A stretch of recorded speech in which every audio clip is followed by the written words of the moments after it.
streaming. Let's turn that off. Let's get this down here. We are streaming. We are live on YouTube. We are just waiting for the podcast to start over on blogtalkradio.com/liberaldan. And while we're waiting for that, we're just going to remind you that if you haven't subscribed yet to the channel here, please remember to do so. It's one of the best ways you can support the channel, by subscribing. Whether or not you agree or disagree with me, I try and give good content, and I'd love to be able to have you get reminders, and I'd love to be able to get to the point where I can reach that 1,000 subscriber level. I'm trying to improve my channel weekly. I'm trying to improve the content that I give. Your show will go live in 5 go. seconds. 4, 3, 2, 1.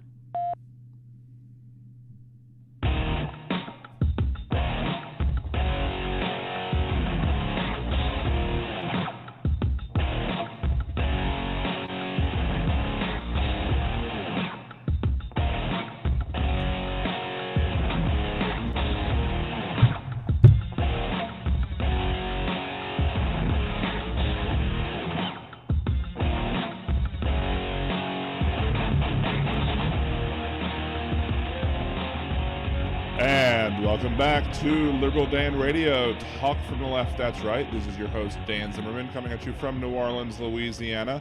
To join the conversation, it's area code 914-803-4131. That is 914-803-4131. If you're listening during the live broadcast, you could also join us in the chat room with your free blogtalkradio.com account. To sign up, go to the episode page, look to the bottom, and there's the show chat right there. Also, if you're watching live on YouTube, you can leave your comments, questions, etc.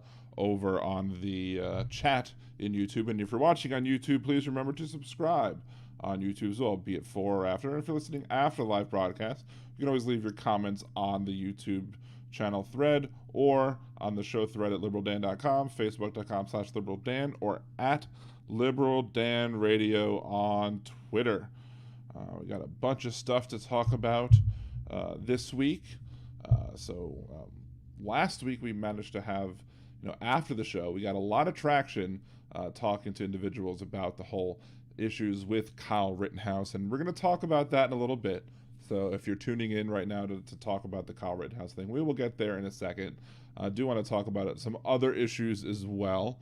Some headlines of the day. I'm not really doing it as headlines like I normally would do, but there's a bunch of stuff that happened today. Captain Kirk, Denny Crane, Bill Shatner went into space.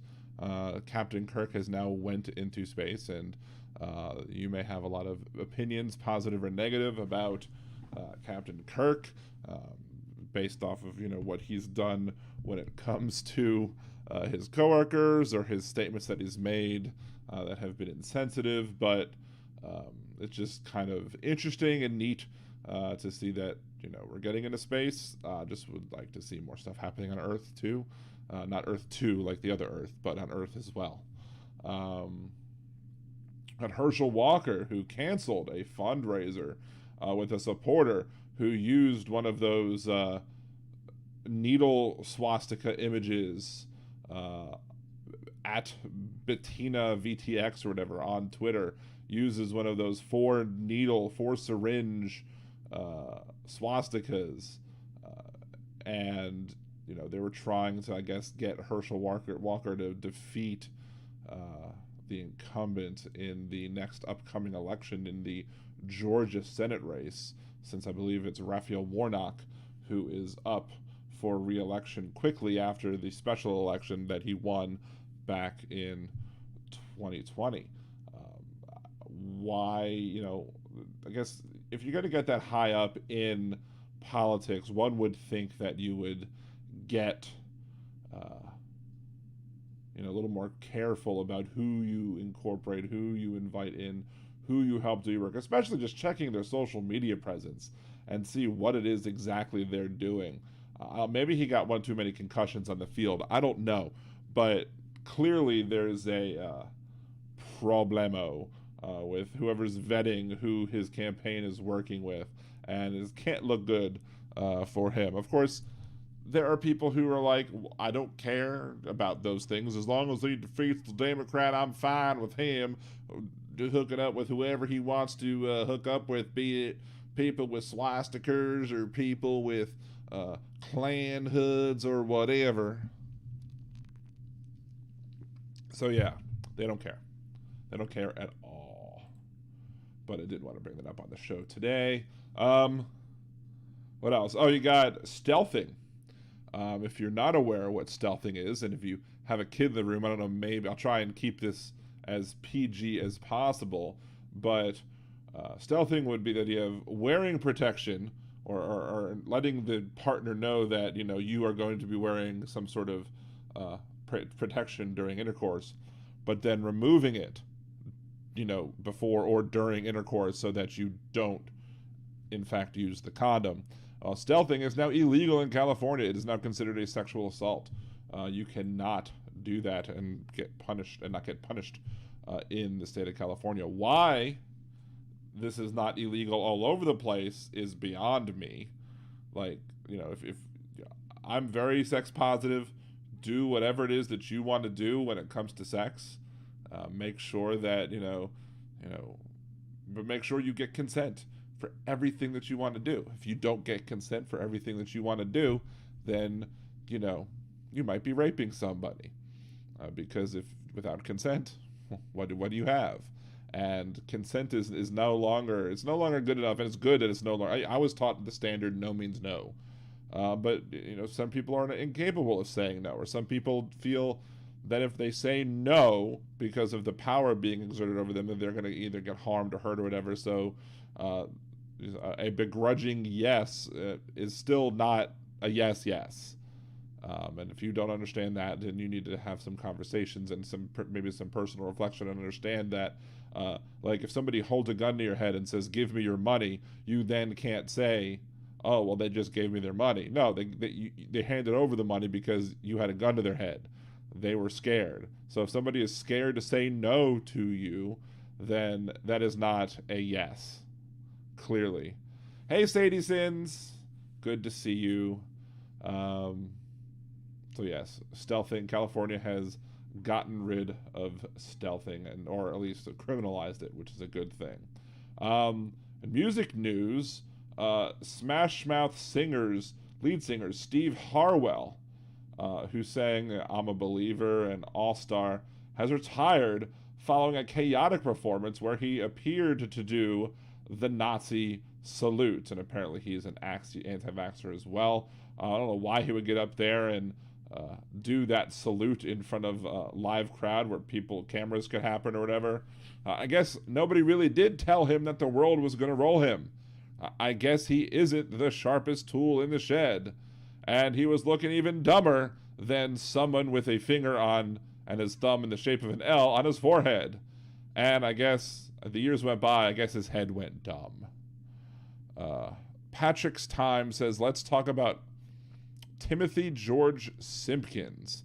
I could search Timothy George Simpkins, I guess. George. Oh, there you go. It came up on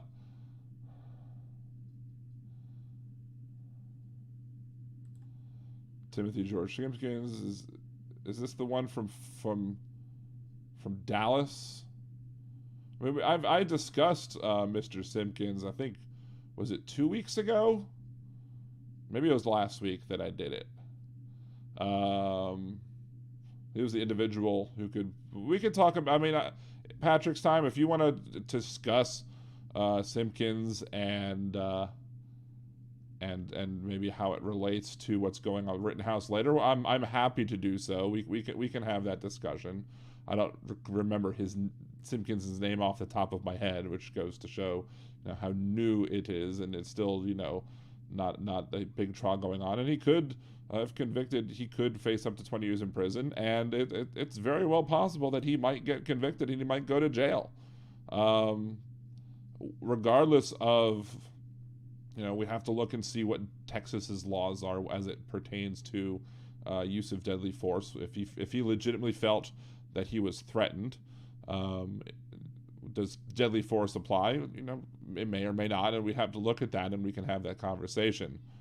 We can talk about how Simpkins is treated with Kyle, and if you would like to put some notes in the chat, and I will happily respond in a little bit. But let's see. Did want to talk about two things, and then we'll take our first commercial break, and then we'll talk a little bit about Texas governor stuff and some other things relating to Texas. And I was probably going to hit Kyle Rittenhouse in the latter half, but if y'all would like to have a discussion on the difference between Timothy Simpkins and Kyle Rittenhouse and how you feel things are fair or unfair, or how you think people... Here's the thing. But here's one thing I'll just lead off with it, and we can get back to it later. Nobody had any question in their mind that Timothy Simpkins was going to get arrested and risks time in prison for his actions. Nobody, there's no like real controversy there of people saying, people aren't trying to justify Simpkins, and what happened to him. I don't think you're going to find... even when I talked about it, I was like, it's possible that he might have been bullied, but is that but I'm not going to say that this is the appropriate response to being bullied. We do need to do a better job of dealing with bullying when it comes to our schools.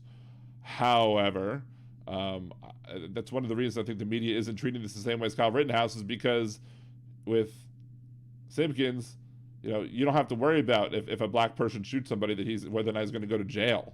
A white person, whether or not he's going to go to jail, go to prison, get punishment for his actions, for his crimes, probably not.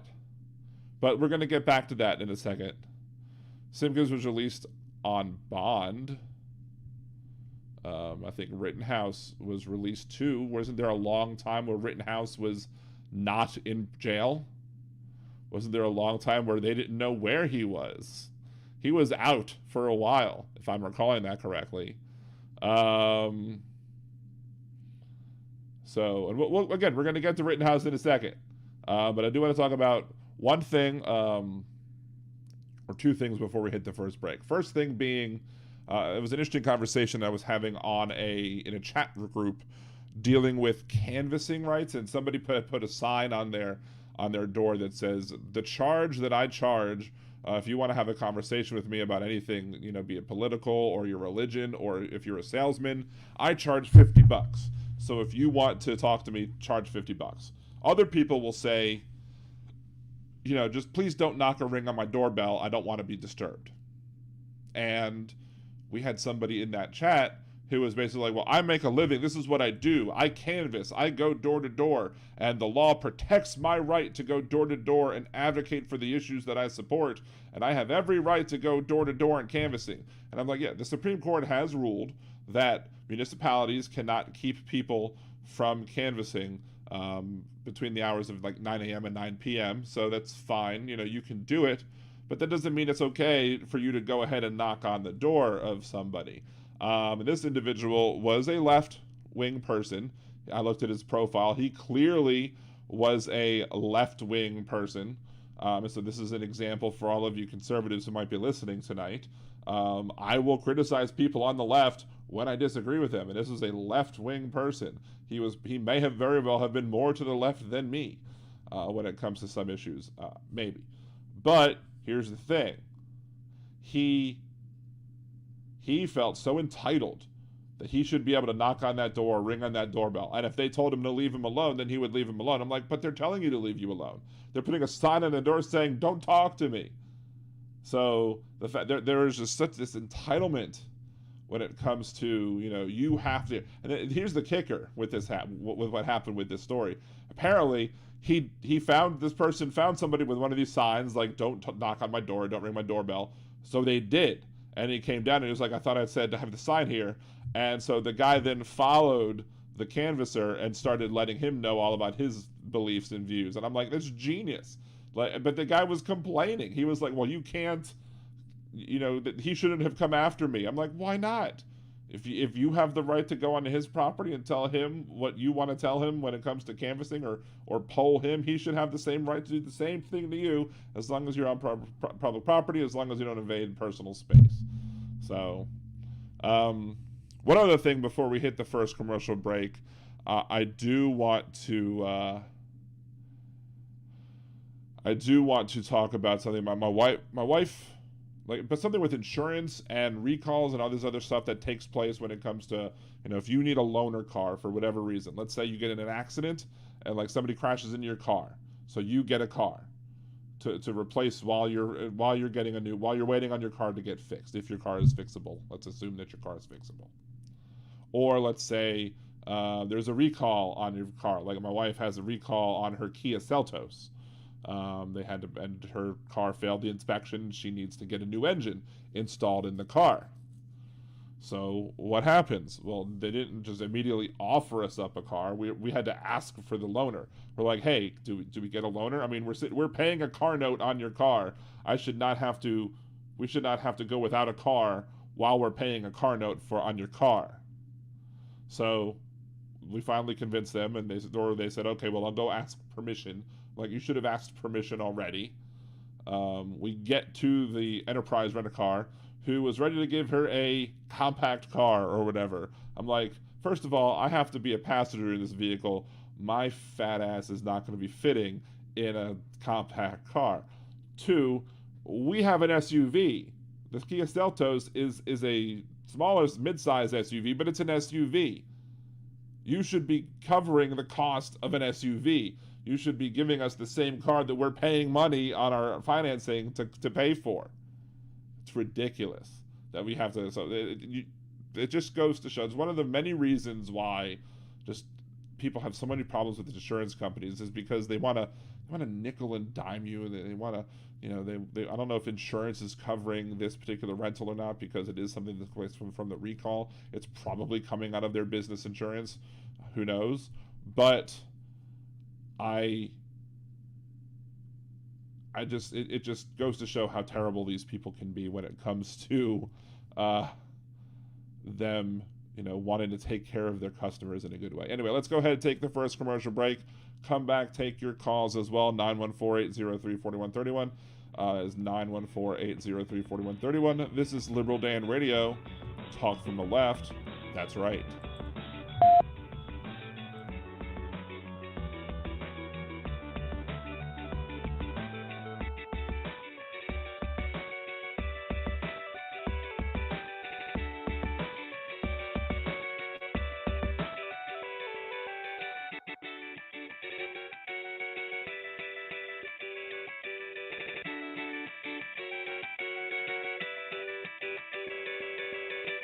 Are you planning a trip to Disney soon? Do you want help avoiding spending mistakes and making the most of your vacation? Then check out budgeteers.com, a new site devoted to helping you get the most mouse for your money.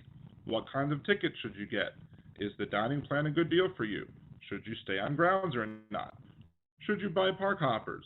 Many other sites are filled with information about what other people like to do, but Budgeteers is geared to help you make the best decision for you.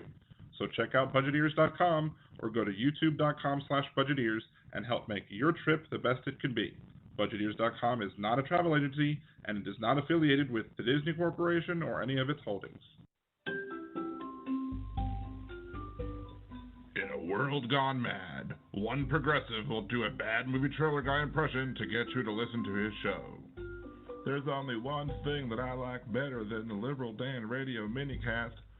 Alright, Bill, that's enough of that.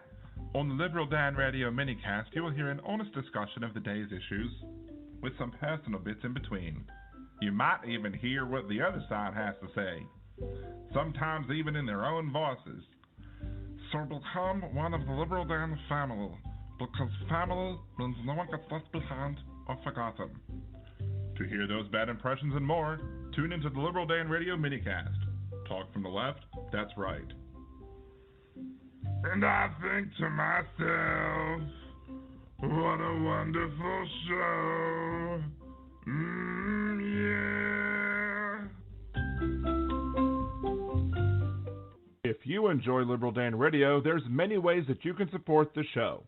You can subscribe to the YouTube channel. You can like me on Facebook or follow me on Twitter or TikTok. And you can become a Liberal Dan Patreon. For as little as $3 a month, you can get a shout-out.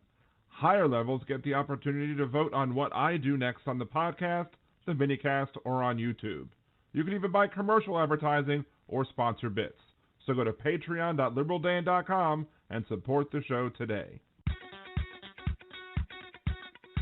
Hey there, podcast listeners. This is Deminox, host of The World According to Knox.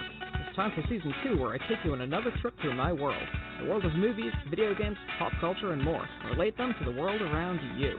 Don't forget to leave a question for Marscat, and find me on Twitter by the handle XDeminox. That's the letter X like X-Men, DEMINOX. Now enjoy the rest of your podcast.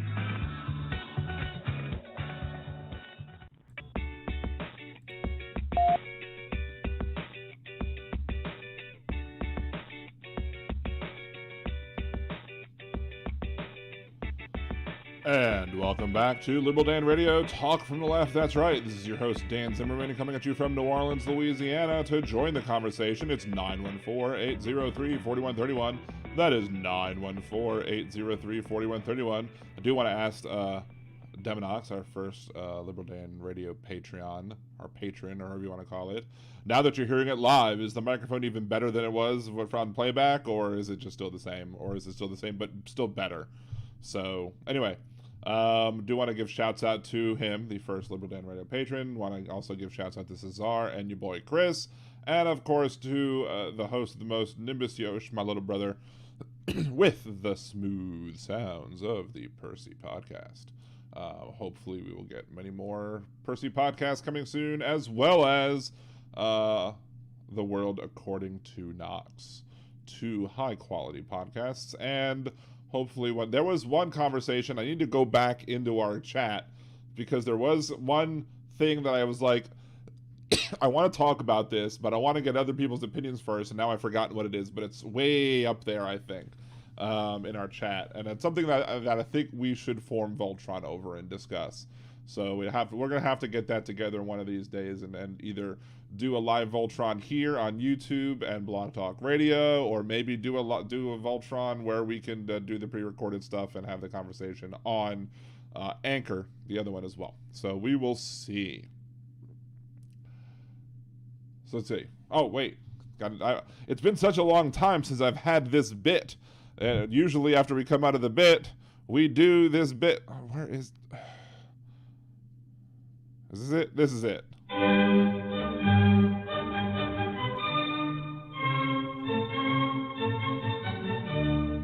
And now, words of redneck wisdom, brought to you by Liberal Dan Radio. Yes, I was really proud of that woman that stood up and talked about that. I can't say any her name or what it was all about, but I was really... I can say what it was all about, but I can't get where she was at. But I really admired her. I admire everybody who can stand up for the country and for their kids. If they don't stand up for their kids, the kids is lost. There's so many kids that is lost anyhow. And the reason why is that the parents could not actually really do anything too much for them. You can't whip a kid. You know, my mama whipped me, and that's whipped me in line. You know, you can't let your kids stand up and not do what you tell them to do and everything. And you get threatened if you've got to have that. You've got there's 8 kids in the family that and I'm the 4th child. We were taught to respect our elders and to not do stuff that we're not supposed to. And if we do not teach our kids that they're running the streets and everything, and if you try to get help for them, you can't get help because the law is against the parents.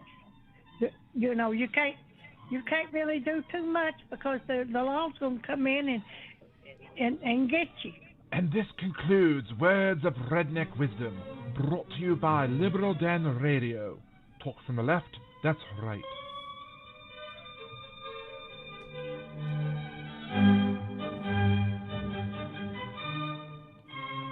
Yes, indeed. Sounds like their child abuse led to brain damage. There is, sometimes I was listening to a past minicast that I'd done over on Anchor, and I basically said that it was going to be just a stream of consciousness, just me just talking about stuff. I think the only way to describe that one was a stream of unconsciousness. This woman, her name's Margot.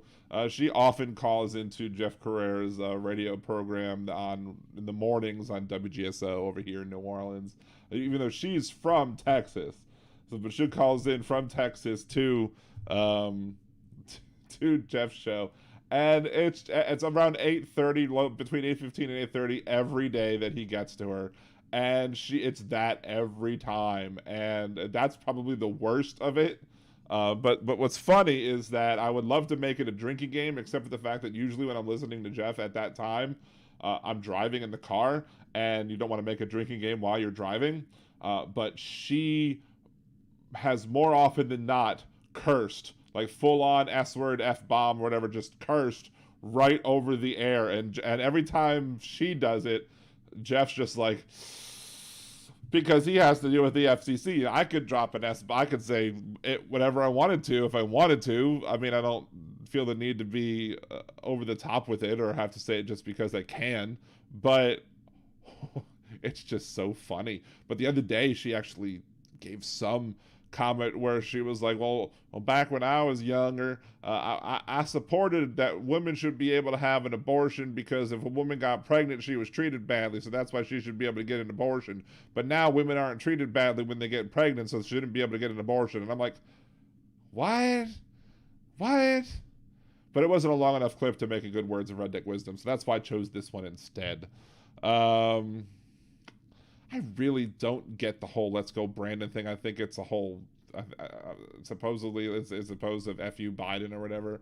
I guess that's just, I don't know, shows how well that Margot would probably have said "Let's Go Brandon" and thought it meant something different anyway, because poor Margot. Feel sorry for Margot, especially the fact that she got a whooping as a child a bunch. So speaking of Texas, Texas has this whole thing of, oh, well, we're going to sign an executive order, so we don't, so people don't have to be punished for not being vaccinated. And I'm like, what are you talking? What is your problem? Why? What is the amount of overreach of Texas government into people's lives is ridiculous. Like, I don't understand how conservatives with a straight face can say that they're for limited government, when they are doing all of this government. They claim to be limited government, but then they want to ban people from getting abortions. They claim to be for limited government, but then they want to ban people, ban businesses from being able to protect themselves, their employees, and their customers by requiring that the people who work for those companies have a vaccine. Of course, there's some questions. People have asked questions, well, what happens if federal law and state law contradict? Well, the state law can't tell the federal government, the federal agencies, how to do their business, and so the federal agencies are going to be able to tell their employees, look, even if you live in Texas, you gots to be masked, you gots to get the vaccine, or you gots to go. It's as simple as that. But no, they don't want to. The conservatives only like limited government when it benefits them. When it doesn't benefit them, they want as much government as possible and shoving it right down your throat. That's conservatives and limited government. It's limited government when it comes to us being able to do what we want to do, but if somebody makes us do something we don't want to do, then they're like, oh, we need to use government. We need to use government so that you'll allow us to do what we want to do, even if it infringes on the other people's rights to be protected and safe in the spaces that they want to be safe in.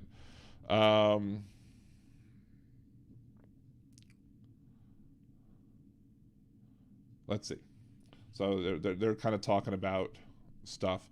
You want to force people to wear a mask, as Patrick says on there.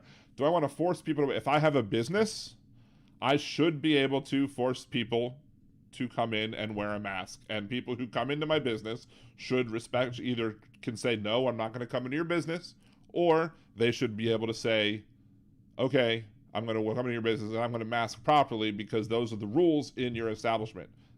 So, and the government should be able to enforce that. The government should back up private property owners and private business owners by saying, if you don't want to come into my place of business without being vaccinated or masked or whatever, if I want you to be able to show me that you have a proof of vaccination in order for you to be in my business, then absolutely I should be able to do so, and you shouldn't be able to fight that. Same thing as when it comes to employment. If I'm a boss and I want to make sure that all of my staff are vaccinated to make it less likely that people will catch disease, thus making it less likely that people are going to spread the disease, thus making it less likely that I'm going to have to deal with long-term sicknesses and gaps of people covering their shifts because they have to go to the hospital. And if I want to make sure that everybody works for me is vaccinated, I should have absolutely every right to do so. And if you don't, here's one of the things that is, hypocrisy is a conservative prerequisite, because here's the deal. Now I lost my train of thought. Anyway, but hypocrisy is a prerequisite for conservatism, because, where was I going with it? God damn. They want, oh yeah, that's right. They want, this is where I was going with it, is the whole right to work thing. Conservatives believe in these so-called right to work, i.e. right to fire laws. Conservatives, want to bust up unions and stop, they want to claim constitution. A union should be something that's considered to be constitutional, because people should have the right to form a union if they want to. And people should have the right to, in that union, to negotiate a contract between the union worker and the business and say, look, we as a union will give you the labor that you need for your business, but we want to make sure that under our contract that we're going to do so under a certain set of rules, which includes that everybody who works for your business is going to have to pay union dues. Because we as the union are going to fight for the terms of the employment contracts, and therefore we need to be able to have that support. So, conservatives don't like that. Conservatives say, well, I should have the right to work, or I should have the right, but in reality, the right to work just means right to fire, because they want to bust up unions so that an employer can go, yeah, they want states to be at-will employment states, so that employee can be like, walk into a job one day and the boss goes, I fire you. Bye. For what? Just because I feel like it. So conservatives will fight all day long to allow a business owner to fire somebody because they feel like it, except for when they don't agree with the reason for the firing, like not being vaccinated. That is one of my biggest problems with conservative hypocrisy. Is right there is the fact that they will argue for at-will employment. They will argue that a business should be able to fire anybody for whatever reason whatsoever. But then when a business does it because you're not vaccinated, well, that's medical tyranny. We can't have that. No. You can't have it both ways. You either have to support the ability of an employer to fire for whatever reason and just and include one of those reasons being, well, you're not vaccinated, so I don't feel like hiring you. Or B, you need to be able to say, okay, well, you need to be able to say, okay, well, we support exceptions or whatever. We support, negotiations. We support all this other stuff. Anyway, it's hypocrisy to the nth degree. And they don't want to see it. They won't see it. And there'll be another bit of hypocrisy that comes up in a little bit when it comes to, we'll say it now.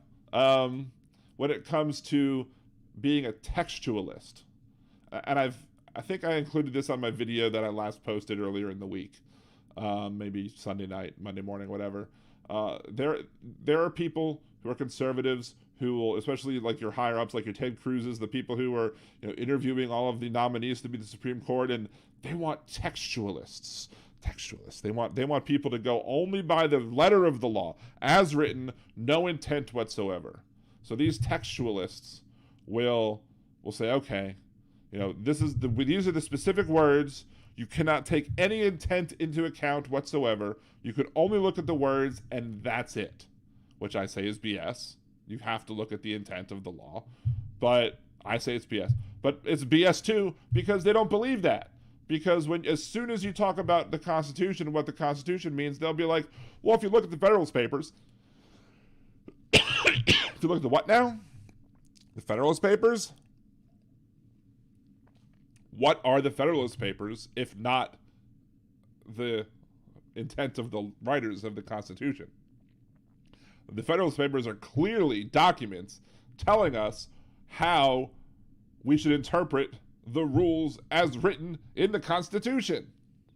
So, if we're supposed to be textualists, then you should throw the Federalist Papers right out the window and not listen to them, because you should only look at the text. But that's not how they roll. When it comes to the Constitution, let's look at the Federalist Papers. When it comes to every other law of the land, let's not look at the intent of the law. It's silly. There's one more piece of hypocrisy that I want to talk about this week, and it's this week's Hypocrite of the Week. This week's Hypocrite of the Week is candidate for Texas Governor Allen West, who now has COVID and sought treatment for it from the same people he openly criticized for vaccine mandates and other public health measures meant to protect the people. West also took ivermectin, a treatment not approved for COVID. West believes vaccine mandates are killing people. In reality, it's the science deniers who are killing people.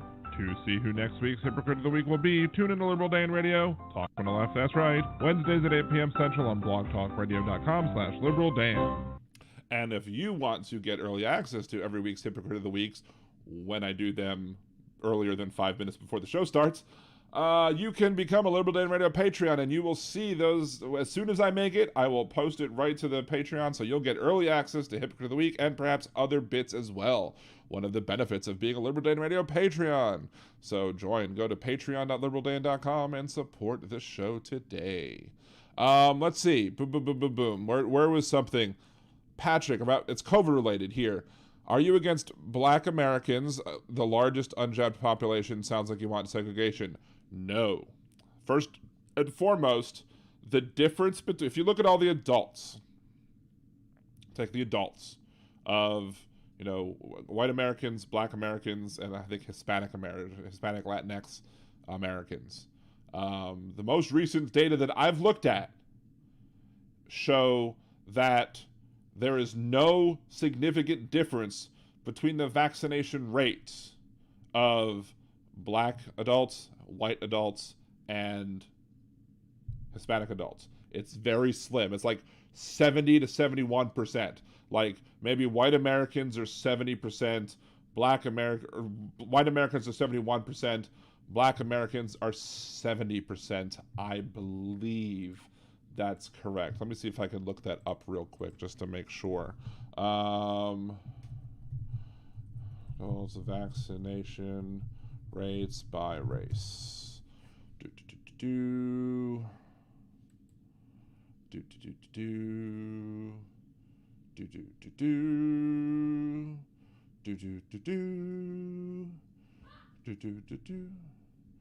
Though his mind is not for rent. So I gotta love. This is not the right page. It took me a couple of pages to find one that's actually. Here we go. Here it is. So here's what we're going to do. We're going to open this from Brookings.edu. We're going to let it load. We're going to show it on the screen as well. Hey, look at that fancy stuff I'm doing. All right, of Americans surveyed from September 13th to 22nd, 72% of adults 18 and over had been vaccinated, including 71% of white Americans, 70% of black Americans, and 73% of Hispanics. Of course, 90% of Democrats have been vaccinated compared to 68% of independents and just 58% of Republicans. So the problem here is not somebody's trait, their skin color. That is not the problem. The problem when it comes to who is being vaccinated and who's not being vaccinated is simply based off of their choice of political persuasion. That is what the problem is when it comes to vaccination rates. So I will question you, since I have now shown you Patrick's time that there's no significant statistical difference between the vaccination rates of Black Americans, white Americans, and Hispanic Americans. Hey, Bringing a Boy wanted to give a shout out, but since I've now said that, you are welcome to provide your own evidence and drop it in the chat if you so desire to. However, I have proven my case, so there you go. I've disproven your argument by making my case. Patrick Symes says COVID death counts are artificially inflated, but that's not true. What is it? The jab cause is hard. The jab cause. There are some people who got injected, who got the jab, who have seen some myocarditis. You know who else has gotten myocarditis? People who haven't gotten the jab, but who have gotten COVID. You know, there are conservatives who have argued to me that having so-called natural immunity, i.e. having gotten a previous COVID infection, and as such, having the COVID antibodies naturally, i.e. not via a vaccine, that is somehow better than being vaccinated. And they point to a study that was released from data in Israel that did show that people who have had the who have had the coronavirus, who have had COVID-19, have or do show levels of antibodies and do show resistance to the disease. But here's the thing. Here's two very important things about that study that the conservatives don't talk about when they talk about that Israeli study. First and foremost being that in order to get to that point where you are getting the virus and having those antibodies means you have to get the virus. So you have to risk getting the virus the first time to be able to get those antibodies, where you can get antibodies from the vaccine itself and be protected by the vaccine without risking the harm that comes by getting infected by COVID-19.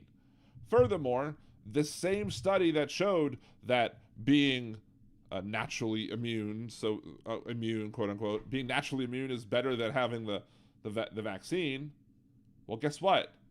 It also shows that if you're even more better off if you get an additional shot of the vaccine to kind of boost your protection.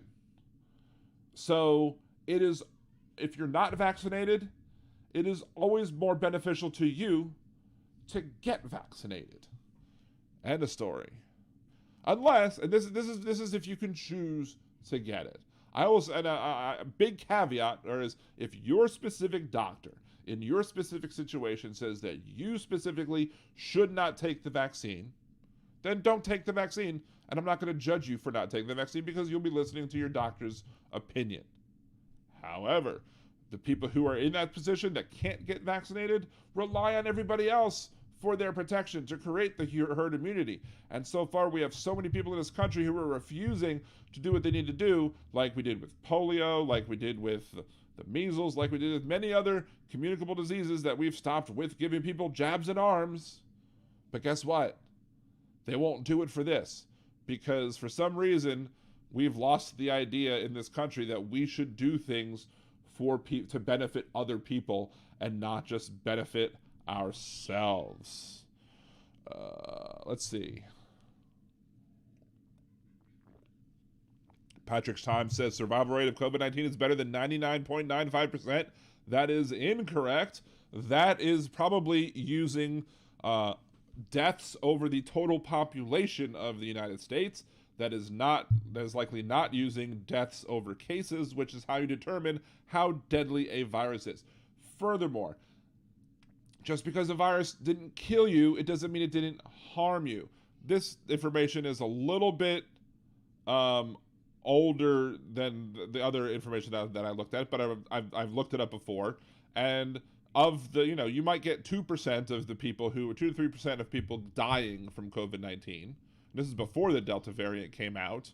You also have the people who are getting sick and lifelong illnesses or lifelong conditions.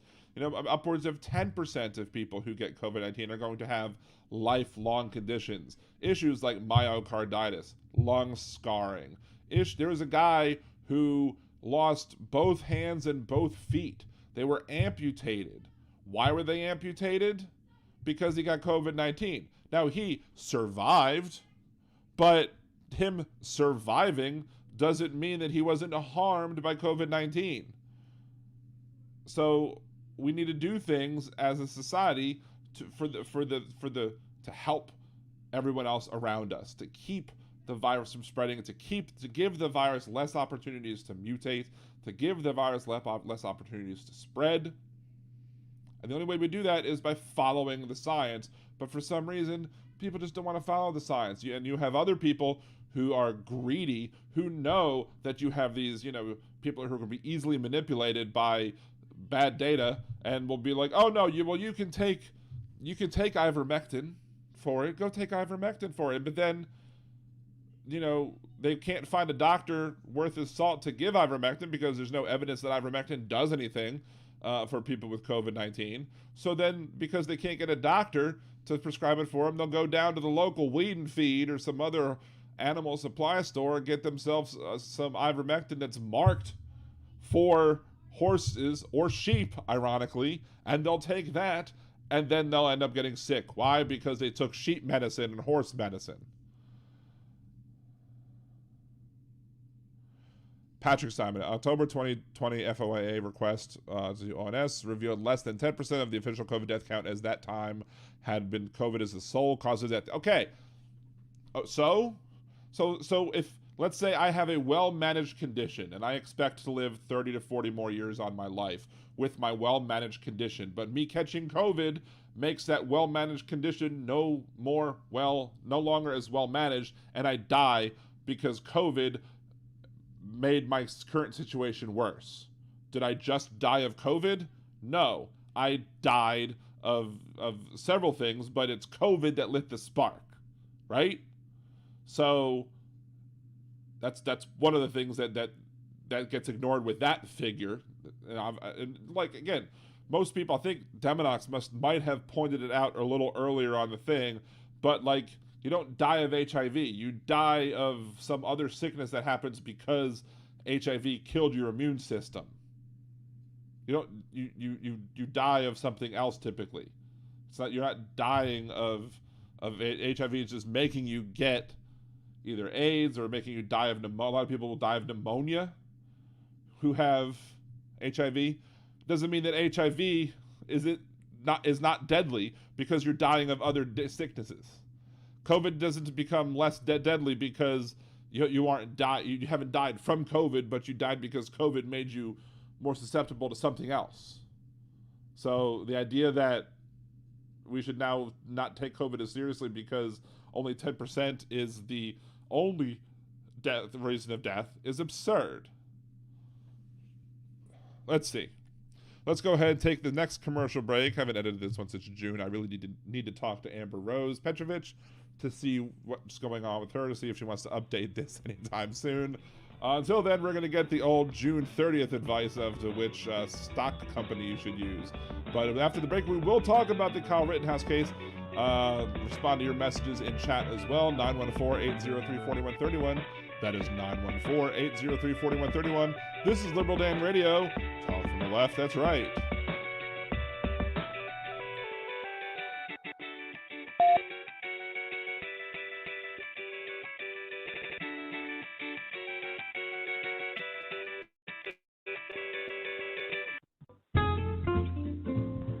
Greetings.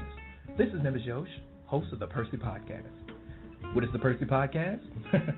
Well, it's pretty much the smoothest talking host you'll ever hear in your life, talking about all kinds of things. Political things, nerdy things, fun things, not so fun things. Go ahead, give a listen, and follow at the Percy Podcast for more updates and information. Why not sit back and take a listen to one of the best podcasts you'll ever hear, and no one else will. Catch you on the tunes.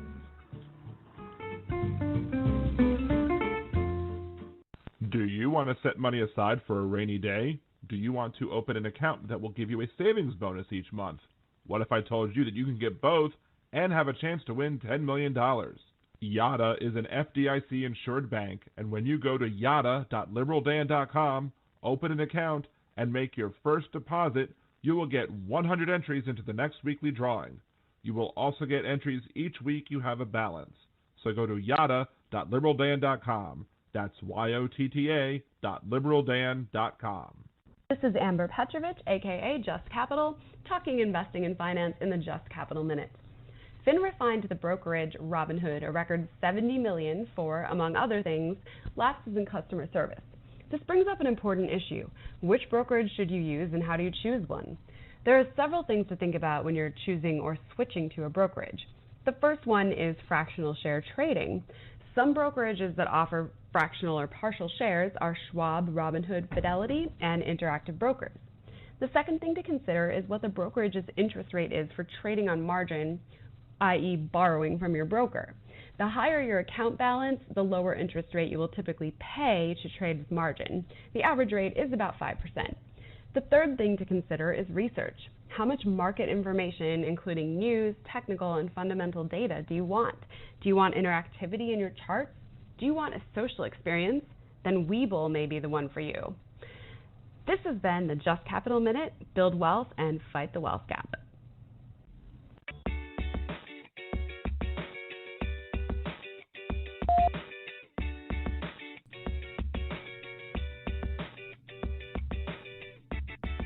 And welcome back to Liberal Dan Radio, Talk from the Left. That's right. This is your host, Dan Zimmerman, coming at you from New Orleans, Louisiana. To join the conversation, it's 914-803-4131. That's 914-803-4131. You can also join us in the YouTube chat. The live chat is rocking and rolling with a bunch of people discussing the topics we're discussing. And the Blog Talk Radio chat is empty.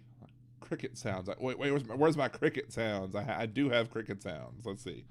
I haven't used this. There we go. That's the blogtalkradio.com chat room right now. That is that. So, there we go. Anyway. So, we, last week, talked about one of the big things that was revealed in the whole murder and other other issue, the so-called self-defense, as conservatives want to say, of Kyle Rittenhouse. One of the things that came up was an argument that was made by the Rittenhouse's attorneys saying that the hunting laws or the hunting exceptions that were drawn into the law make it so that Kyle Rittenhouse has an exception to the rule and is therefore not prohibited from carrying that weapon when he was carrying it. Of course, being a podcast, radio show, whatever you want to call me, obviously I'm going to be like, well, since he got to hunt, he was out there, hunting we will go. The attorneys are going to argue that since the hunting statutes allow him to do it, then hunting he will go. There you go. He was hunting. That they're admitting that he was hunting, and for added effect. In reality, they were arguing that a certain set of laws were written in a certain way. And I'm going to say this right off the top. Determining whether or not a set of rules is unclear enough so that they can't be enforced on Kyle Rittenhouse is above my pay grade. That's what they pay the judge for. So if the judge ultimately says he didn't throw out the weapons charge yet, but he didn't deny that he could at some point later throw out the weapon charge. But whether or not he's going to do that, I can't predict. Again, way above my pay grade when it comes to that. I'm not a lawyer, but I have been told by lawyers that I do have a good understanding of the law for a lay person.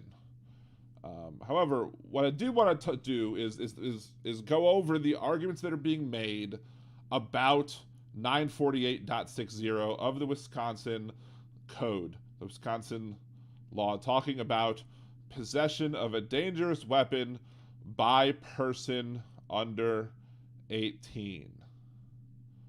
So here we go. Clear as day. Possession of a dangerous weapon by a person under 18. And let's go ahead and bring it up on screen so everybody who's watching the YouTube video can see it. If you're watching this on, or if you're listening to this on Blog Talk Radio, I'm sorry. I didn't add this in my slideshow. But here is the law on screen. Possession of a dangerous weapon brought by a person under 18. In this section, I'll read it for you, so if you're listening on Blog Talk Radio, you can hear it. And I can't see the YouTube chat right now, so I'll respond to any comments made in the YouTube chat in a second. In this section, dangerous weapon means any firearm, loaded or unloaded, any electric weapon as defined in S941-295, blah, blah, blah, metallic knuckles or knuckles of any substance that could be put to the same use with the same or similar effect as metallic knuckles, i.e. brass knucks, a nunchucks, or any similar weapon consisting of two sticks of wood, plastic, or metal connected at one end by a length of rope, chain, wire, or leather, a cestus or similar material weighted with metal or other substance and worn on a hand, a shuriken or any other similar pointed star-like object intended to injure a person when thrown, or I'm not even gonna Menrikigarsi, I don't know what that is, or similar length of chain having weighted ends. So maybe like a flail. Maybe let's Google that. Let's see what that is. We're gonna learn a word today. What's the word that we're gonna learn today? A Republican Kusari Fundo is classified as a legal offensive weapon. Let's see. It's a handheld weapon used in feudal Japan of a chain and a weight attached to either end of the chain. Various sizes and shapes of chain and weight were used. There's no set rule in the construction of these weapons. 10,000 power chain or just Manriki. Okay, there you go. So there you go. If you can see on Wikipedia, that is what we are talking about when on that last thing. So, and it's very important. So they're not talking about just firearms here. We're talking about any item that the state of Wisconsin has determined to be a, quote, dangerous weapon. Any person under 18 years of age who possesses or goes armed with a dangerous weapon is guilty of a Class A misdemeanor. Except as provided in Part C, Part C is here. Any person who intentionally sells, loans, or gives a dangerous weapon to a person under 18 years of age is guilty of Class 1 felony. Whoever violates Part B is guilty of a Class H felony if the person under 18 years of age discharges the firearm and the discharge causes death to himself, herself, or another. A person under 17 years of age who violated the subsection is subject to the provision of Chapter 938 unless jurisdiction is waived under 938.18. So I'm assuming 938 is probably a rule about charging people as adults. It's Juvenile Justice Code. So yeah. So if you're under 17, which Rittenhouse was not, and you have the Class A misdemeanor, you are then charged under the Juvenile Code. Otherwise, if you're 17, you get charged as an adult, which was Rittenhouse. So this section does not apply to persons under 18 years of age who possess or is armed with a dangerous weapon. When the dangerous weapon is being used in target practice with the supervision of an adult or in the course of instruction in the traditional proper use of the dangerous weapon under the supervision of an adult. I.e., you don't have to be just target practice because you could be using your nunchucks, and if they're training you how to use your nunchucks in a supervised way, then you're allowed to do so. Does not apply to an adult who transfers a dangerous weapon to a person 18 under age of age for use only in target practice under the adult supervision or in the course of instruction of a traditional proper use of the dangerous weapon under the adult supervision. This does not come into play here. Obviously, he was not training with target practice because you don't get to use live targets in target practice. So A doesn't apply. B, section does not apply to a person under 18 years of age who is a member of the Armed Forces or National Guard and who possessed or is armed with dangerous weapon in line of duty. So basically, if you're working for the Armed Forces or National Guard and you happen to be like 17, I guess, and enlisted or whatever, conscripted, whatever, if you're in the Army and you have, and you are under the 18 years of age, you can use your weapon because that's your job. Part C, this section applies only to a person under 18 years of age who possesses or is armed with a rifle or shotgun if this person is in violation of 941.28 or is not in compliance with 2934 or 29536. The section applies only to an adult who transfers a firearm to a person under 18 years of age if the person is under 18 years of age is not in compliance with 29304, 29593, or to an adult who is in violation of 921.28. So what is 921.28? 9 section applies only to a person who is in violation of 920 so possession of a short-barreled shotgun or short-barreled rifle. So basically, if you wear a rifle is a firearm redesigned and made or remade to be fired from the shoulder or hip. Short-barreled rifle means rifle having one or more barrels having less than 16 inches measured from closed breech or bolt face or muzzle, blah, blah, blah. So no person may sell, offer to sell, transport, or possess or go armed with it. So nobody can have a short-barreled weapon. Nobody can have this. Except if you're in the armed forces or a peace officer or something else. Nobody is allowed to have one of these, first and foremost. So the idea that this section creates an exception. No person may sell, offer to sell, transport, possess, purchase, possess, or go armed with a short barrel. No person. So if no person can have this, you can't have it. You cannot have this if you're 12. You can't have this if you're 15. You can't have this if you're 17. You can't have this if you're 18. You can't have this if you're 35. You can't have this if you're 80. Whatever your age, if you just came out your mama's uterus, you can't hold a short-barreled rifle or a short-barrel shotgun, unless you are authorized to use the group methods by if you're a member of the National Guard or any peace officer of the United States or any political blah, blah, blah, blah, blah, who has the licensing and registration requirements under U.S. Code. So, nobody can have a short-barreled shotgun or short-barreled rifle. So, the idea that this somehow this is supposed to make it so that Rittenhouse is allowed to have the gun because there's a part that says that dealing with the whole short barrel thing that nobody is allowed to have, that's ridiculous. Clearly, that doesn't make any sense. Furthermore, so you're saying if the people that are arguing that this portion of the law would then say that he can have a rifle, but he can't have nunchucks. He can't have throwing stars. He can't have brass knuckles. He can't carry a brass knuckle, but he can carry at 17, but he can have an assault rifle? That's absurd. That's absolutely absurd. Now we can look at the previous, I believe this is correct, the previous editing of the law where it used to say this section applies only to a person under 18 years of age who possesses or is armed with a rifle or shotgun if the person is in violation of 94128 or in non-compliance with 29304 or 29593, this section. So they changed it a little bit, but again, the idea that this creates an exception for Rittenhouse or anybody else who was 17 is completely absurd.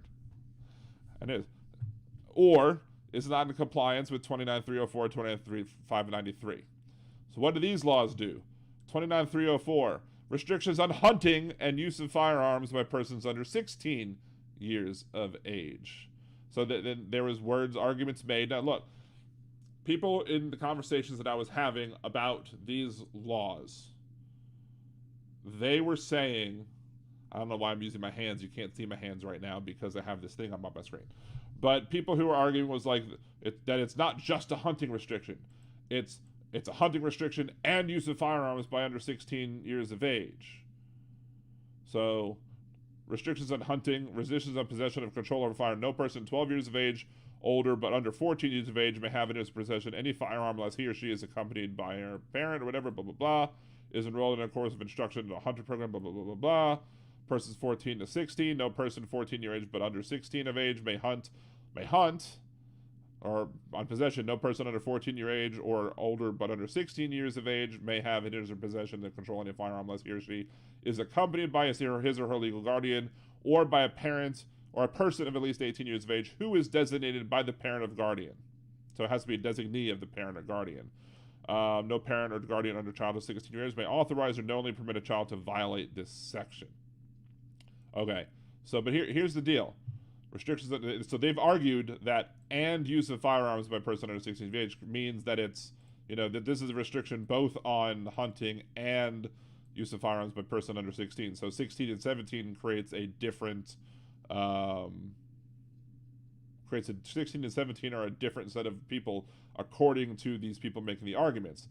Requirements for a certificate of accomplishment to attain hunting approval. Again, that's hunting approval. But here's the thing, and here's the point that I was implored to go watch the video of the defense attorneys making the arguments in support of these arguments by the defense. And I went and I did it. And I would have played the entire arguments played by the defense, except for the fact that they did nothing to change my mind.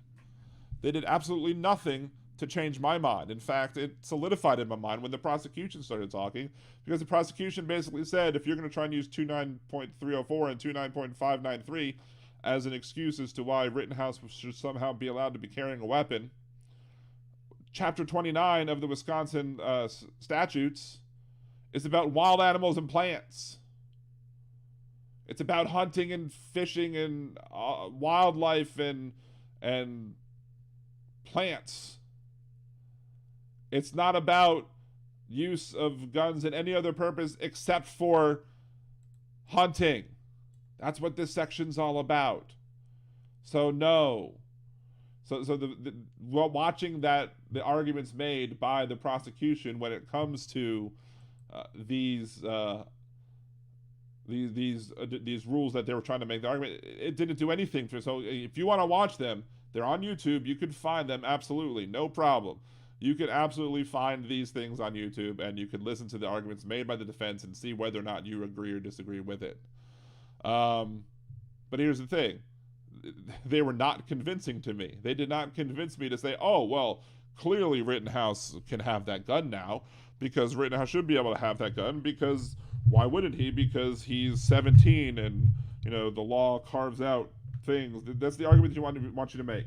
That these laws basically say that you can have a gun at 17, or either that doesn't apply to you or it does apply to you. It was so nonsensical. That's why people use the whole, well, they're saying that he was hunting, so therefore he could use these guns. Because they're trying to argue that hunting regulations that are clearly meant for hunting regulations are somehow applied to Rittenhouse, who clearly wasn't hunting.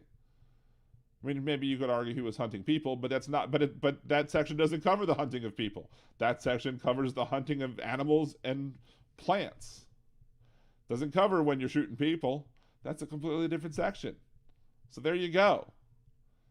I mean, again, and going back to the whole thing, is there some vagary in that? Could that law have been better written?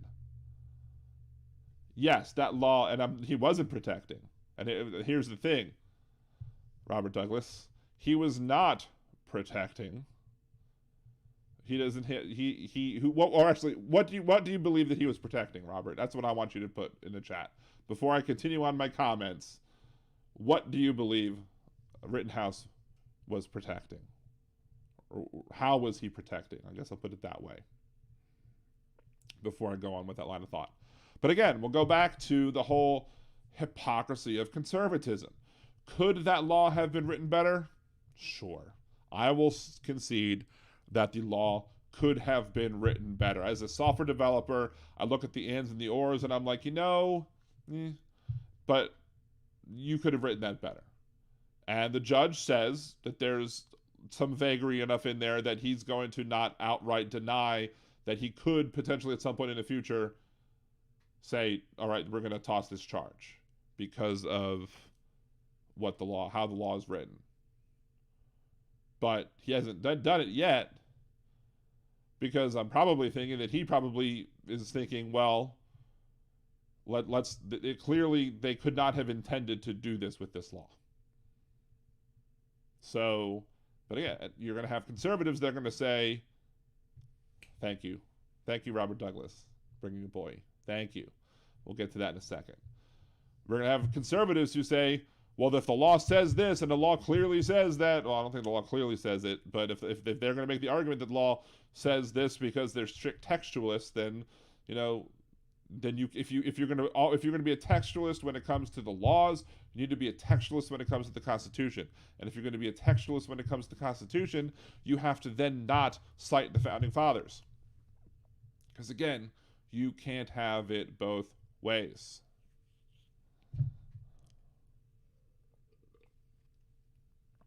And this is an important point that Bringing a Boy Robert Douglas brings up in the chat. So for all of the people who are from a lot of those, either Johnny Walker Dread, if you happen to be watching live or after the show, anybody else who might be watching who was participating in the previous discussions and wanting to talk about, oh, well, they're not charging him with the defense of property, but he was claiming there to be defending property.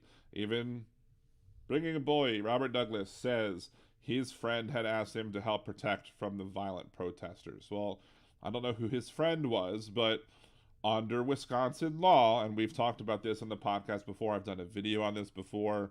I know Bringing a Boy says that he can't see it, but it's there. But all you have to do is go look up defense of third party or defense of private property under Wisconsin law. Wisconsin law clearly states that there is a list of people who can use force to defend property, to either keep it from being stolen or from being damaged. And the group of people who can defend a private property and stop it from being harmed, damaged, or taken are the owner of the property. This is just regular force. The people who can use regular force. Owner of the property, the immediate family or household of the owner of the property, or anybody who's legally responsible for the owner of the property. Like maybe if there's a legal relationship set up, people that work like the agents of the people who work for the property. A friend of the owner of the property does not have the legal authority to use any force to defend a property, let alone deadly force. And the only time that anybody can use deadly force to defend a property is if it then raises to that the threat is to somebody's now life instead of just the property, in which case you still have the right to defend a third party for using deadly force if deadly force is if the person reasonably believes that deadly force is applicable to help prevent somebody else from losing their life. So there were no violent protesters, and it was his friend's property while the police were busy passing out water. That's one of the things. That's probably one of the reasons why they didn't charge him with the curfew charges, because the police seemed to be acquiescing, or I would say they're abdicating their duty to enforce the curfew by allowing the people to be there outside of the curfew or inside of or during the curfew. So yeah, Bringing a Boy is Robert. I don't know who Patrick was. I don't think Patrick was typing in all caps, and Bringing a Boy often types in all caps, and that's how I tell the difference between Bringing a Boy and others. Did Patrick stop commenting? Let's see.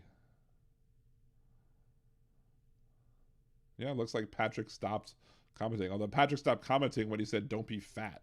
So yeah, or maybe he said one other things after that, but that's ridiculous. There are. If you want to, if anybody's watching this episode and wants to hear why the comment of "Don't be fat" is ridiculous, I would urge you to go listen to watch one of the previous podcasts that I did, basically called "My Life as a Fat Man," which will let you know why sometimes people don't necessarily have a choice in whether or not they're overweight or not. Sometimes people have health issues that keep them from making it harder. It makes it harder for them to lose weight. Sometimes people have mental issues that come into play from past trauma or abuse. There is a strong correlation between people who have been abused as children and people who are morbidly obese. So I would urge you to go watch that if you want to learn more about life as a fat person in this, especially life as a fat person in this country. I strongly urge you to watch and or listen to that. Bringing a Boy said, "There you go, Dan. That's it. I don't know what you were saying. There you go, Dan. That's it too." Apparently, yeah. Demonox broke Patrick. Yes, the guy that burned the police station, Brian, you are right, was a Boogaloo boy. He was a conservative. It was a conservative who burned down the police station in Minneapolis. It was not Now I don't know. That was Minneapolis. That was Kenosha, so I'm not quite sure. Talking about that. Let's see. Police. There are lots of times. There are lots of situations where the police should have been charged with aiding and abetting.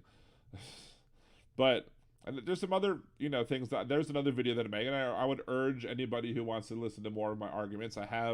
There is the first part of last week's podcast. There is the other podcast. Well, look, I admitted that I did not make the most delicate argument that I could have. I could have made my argument better, and by listening to several of the conservatives that were commenting on my video, I do believe that I've made my argument better at this point, because one of the arguments I was saying previously was that his having a gun, his carrying that gun was illegal, and therefore he can't commit a crime. He can't claim self-defense while in the process of committing another crime. Well, if he jaywalked and somebody attacked him, then yeah, he'd be able to defend himself. So the better way to argue it is that the actions that he did, the actions that he took that night by carrying an illegal weapon, by being there out past curfew, by being a presence that I would argue was riling people up more than they needed to be, was more tightly coupled to his so-called self-defense, and as such, he shouldn't be able to make a successful claim of self-defense because he was not there in a capacity that would have been legal for him to do. Pigs aren't heroes except Babe. Babe was a hero, and Babe was also delicious. Didn't expect that, did you? Bacon is good. Pork chops taste good. Then you need someone else to come in and go, sewer rat might taste like pumpkin pie, but I'd never know because I wouldn't eat the filthy mother. One of my favorite lines from Pulp Fiction. Let's see. Robert Douglas, I say 2 whacks with a skateboard to the head and somebody is grabbing your protection device, then you have the right to express your talents with that protection device. I don't know if I would say that he has talents with that protection device, bringing a boy. However, I would also make the argument that it's they were the people who were there who saw Rittenhouse shoot somebody could have said, we need to go after this guy and prevent him from shooting any other people. So they could be the ones who could be arguing self-defense and not Rittenhouse. Rittenhouse, a lot of people were saying, oh, well, Rittenhouse is running away, therefore he was giving up the fight. If you're the aggressor, you're required to give up the fight to him, but it has to be adequate. You have to give adequate notice that you're no longer fighting. And the only time during the whole video that I've seen where Rittenhouse raises his hands as if to say, I'm giving up, I'm not fighting anymore, is when he was walking towards the police cars at the very, very end, and not any time prior. Had Rittenhouse at some point going, look, I'm not fighting, I don't want to fight, I don't want to fight, I don't want to fight, and done this, and then had they continued to attack him, with him just doing this, then you know what?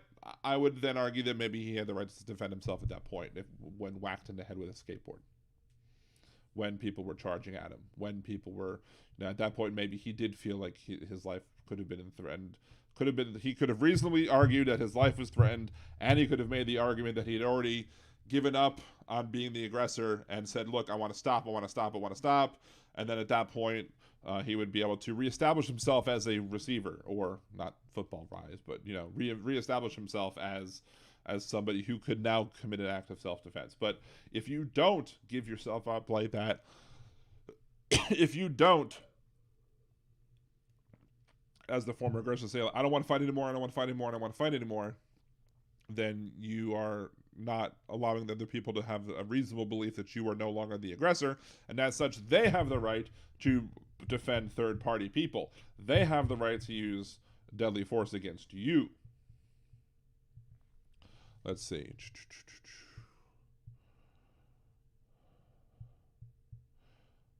The kid was doing the parent good. Who was doing the parent good? Rittenhouse's mom failed him that night. That's for damn sure. If I'm Rittenhouse's parents, and first of all, I'm going to be like, why are you going to another city to clean up graffiti? Why are you involved in all these other groups? Why? He needs a much better the parents need to have much better control over what's going on in that kid's life to begin with, first of all.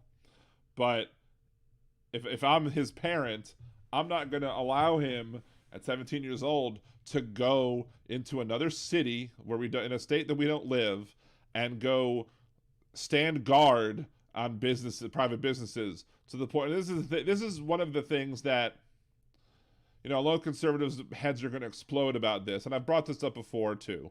But he knew that the likelihood that going there was dangerous, to the point where he might need a gun to shoot people. So then why go? You purposely put yourself in this situation knowing that you were intending on shooting people if it got to that point. So then why go? Why you are now escalating the situation by going with a gun. You're escalating the situation by going, and then you're escalating even more by going with a gun.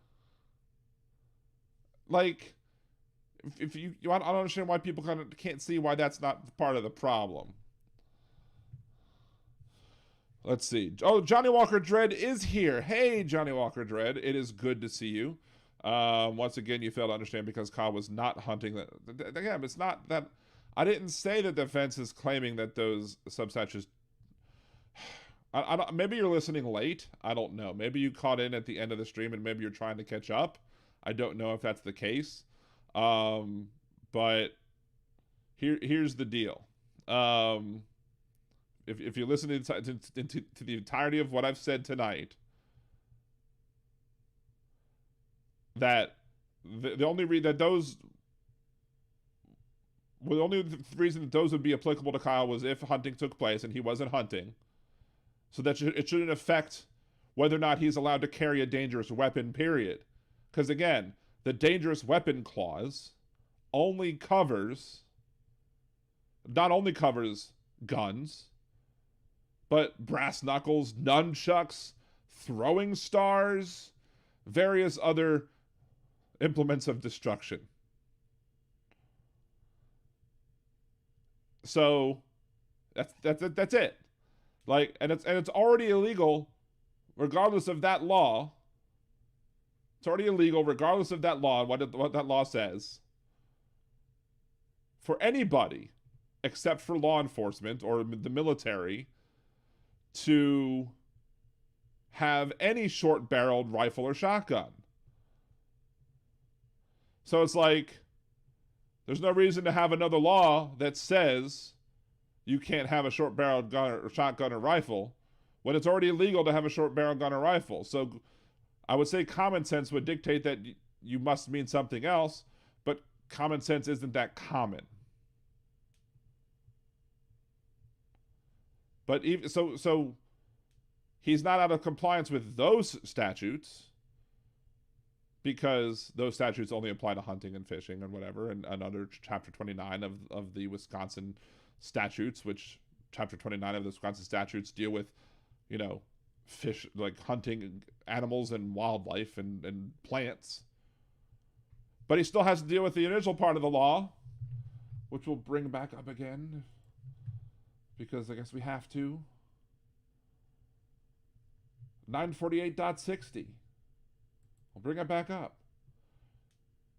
Any person under 18 years of age who possesses or goes armed with a dangerous weapon is guilty of a Class A misdemeanor. So are you really trying to make the argument that this subsection, that 3C down here, that cites the prohibition on short-barreled rifles and short-barreled shotguns, that already everybody else is prohibited on using, you're trying to say that this right here makes it so you could then use a shuriken, you could use brass knucks, you could use nunchucks, you can use any electric weapon as defined by here, which I'm assuming is a taser. Electric weapon means any device which is designed or redesigned or used to intended to be used offensively or defensively to immobilize or incarcerate people by the use of electric current. Taser. So, right. So, it's absurd to make the argument that this down here means that this is now null and void if you're 17 years old. It's silly. So this right here, which is a violation, that it's a law that says almost anybody can't have a short-barreled shotgun, almost everybody can't have a short-barreled rifle. This, hunting and fishing, doesn't apply. So it's absurd to say that these two make it so that this, which is the law about possession of a dangerous weapon between a person of under 18, this that says any person under 18 years of age who possesses or goes armed with a dangerous weapon is guilty of a Class A misdemeanor, is now really any person under 17 years of age. But if they meant it to be 17 years of age, they would have said under 17 years of age, thus allowing a 17-year-old Kyle Rittenhouse to have any of these weapons. But that's not the case, because this is written 18 years of age, under 18 years. So if you're 17 years old, you can't have this, which is further amended by the hunting statutes, which basically say if you're hunting, you will go. You can have the weapons under certain circumstances. Now, again, is this written in good English? Did the people in Wisconsin fail to write this law as the best that it could? Maybe. And I'll say that. Maybe. Could the judge potentially say, well, because it's written as poorly as it is, or whatever the judge deems it to be poorly written as, within the context of the entire set of laws that it exists in? You know, I can't say whether or not the judge is going to come down and say, look, it's too vague to apply this to Rittenhouse at this point in time. I can't justify, if the judge were to say, I can't justify convicting Kyle Rittenhouse on a weapons charge under this subsection because the legislature failed in its duty to adequately deal with people who are 17 years old or 16 years old. So is that going to happen? I don't know. Again, but my point is that I believe, I can turn that off again. I believe that we need to be looking at this, at the laws as written within the context in which they were written, and not the laws as written just plain text without even taking into consideration what they intended. They intended to carve out, to basically make sure to say, look, yeah, you can't be under 18 and have a gun unless these other conditions apply. So if you happen to be under 16, you could be able to do this. If you're under 12 or under 14, you can do this. So they made some exceptions for hunting and fishing or whatever. For target practice, you can have target practice. You can train your kid how to use the gun and that's legal, even though they're holding the gun. So it's fine. You can have the target practice. It's fine. But Johnny Walker Dredd wants to keep trying to say, you fail to understand. No, I'm not failing to understand anything. I understand it completely. I listened to the arguments made by the defense. He clearly wasn't hunting. So those don't apply. So then you have to go by the other parts of the law. So you either have to believe that the 926 or whatever, that section of the law that talks about the short-barreled. So you either have to believe that section with the short-barreled rifles and guns that already bans everybody except for law enforcement from having the guns. You then have to believe that would thus allow Rittenhouse to not only be able to carry that rifle, but he could carry brass knuckles, he could carry nunchucks, he could carry shurikens, he could, any other, whatever that other weapon was, the chain with the tips in the end, I forget what it's called. You would have to believe that is then nuking the entire part of the law for 17-year-olds and maybe even 16-year-olds too. And it's absurd. It's absurd to believe that's what they intended. Because if they would have said, we believe that only people under 16 years old should be able to use these weapons, be restricted in these weapons, they would have amended that law too. again, if let's bring it back up one more time. Let's bring it back up. We're gonna click down here to look at it. Let's bring the thing up again, and we're gonna click on this again, and we're gonna see on March 21st, 2006 is when this was enacted. This is when this 948.60 was amended to have the new language in it. Well, if they were already amending, and again, and here's the important thing. Look at the text of this law, and I'm glad, Johnny Walker Dredd, you are here to be able to watch this, because I want you to look at, this is Act 163 in 2005 in Wisconsin, an act to amend 948.63 of the statutes relating to possession of firearms by juveniles while hunting, suggested as remedial legislation by the Department of Natural Resources. And I hope you're paying attention here. The people of the state of Wisconsin, represented in Senate and Assembly, do enact as follows. Law Revision Committee prefatory note. This bill is a remedial legislation proposal requested by the Department of Natural Resources and introduced by the Law Revision Committee under 13.831C4. After careful consideration of the various provisions of the bill, the Law Revision Committee has determined that this bill makes minor substantive changes in the statutes and that these changes are desirable as a matter of public policy. Again, it was as suggested by the Department of Natural Resources relating to possession of firearms by juveniles while hunting. Hello? Do you understand this yet? Clearly, that language was amended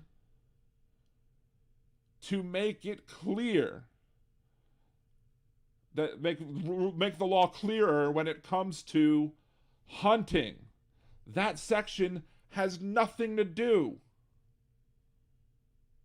with the provision earlier on that prohibits children under 18 from having guns loaded or unloaded, brass knuckles, tasers, nunchucks, throwing stars. All those weapons are still banned for people. This act, the text that amended the act, as it is currently written, was written specifically for hunting and no other purpose. It does not amended, so that entire section, not just 29.304 and 29.593. The entire section was amended because of how it relates to hunting, to the possession of firearms by juveniles while hunting. You got to be some sort of bonehead to not understand that. But some people are boneheads, I guess. And they're going to insist that, you still don't understand it. You still don't understand what the defense was arguing. No, yeah, I don't understand the tactics behind what the defense was arguing. Why? Because they're trying to argue that a section that was edited in 2005 for the purposes of juveniles carrying firearms while hunting, specifically asked for by, the Department of Natural Resources, specifically asked for by the Department of Natural Resources. That's what that's for. That's what that section's for. It's about hunting, the whole section, not just the parts that link to the laws dealing with the animals and plants. But that entire section was edited to the language it is today specifically for children carrying weapons while hunting. So it does not apply to this situation. I don't know how you could see it any other way. Plainly, I don't know how you could see it any other way. Because again, you would then have to believe that section that was amended or altered specifically by the Department of Natural Resources or whatever for possession of juveniles while hunting, you then have to argue that section was amended and should affect juveniles holding weapons at any other time. And that it would also affect not just guns, but all the other dangerous weapons that a juvenile under 18 would be prohibited from having, like tasers, like nunchucks and brass knuckles and throwing stars and other various implements of destruction. And I've been using the terms implements of destruction simply because of the fact that, if you understand what I'm saying about going back to Alice's restaurant, you can get anything you want at Alice's restaurant, excepting Alice. Let's see, Martin Moore. Let's go back to some of the comments in the chat. Psychologically, bringing a gun to a protest marks you as a threat. Dude wasn't a cop, wasn't anybody but a radical. People were rightfully afraid of him, seeing how his instinct was murder. Good point.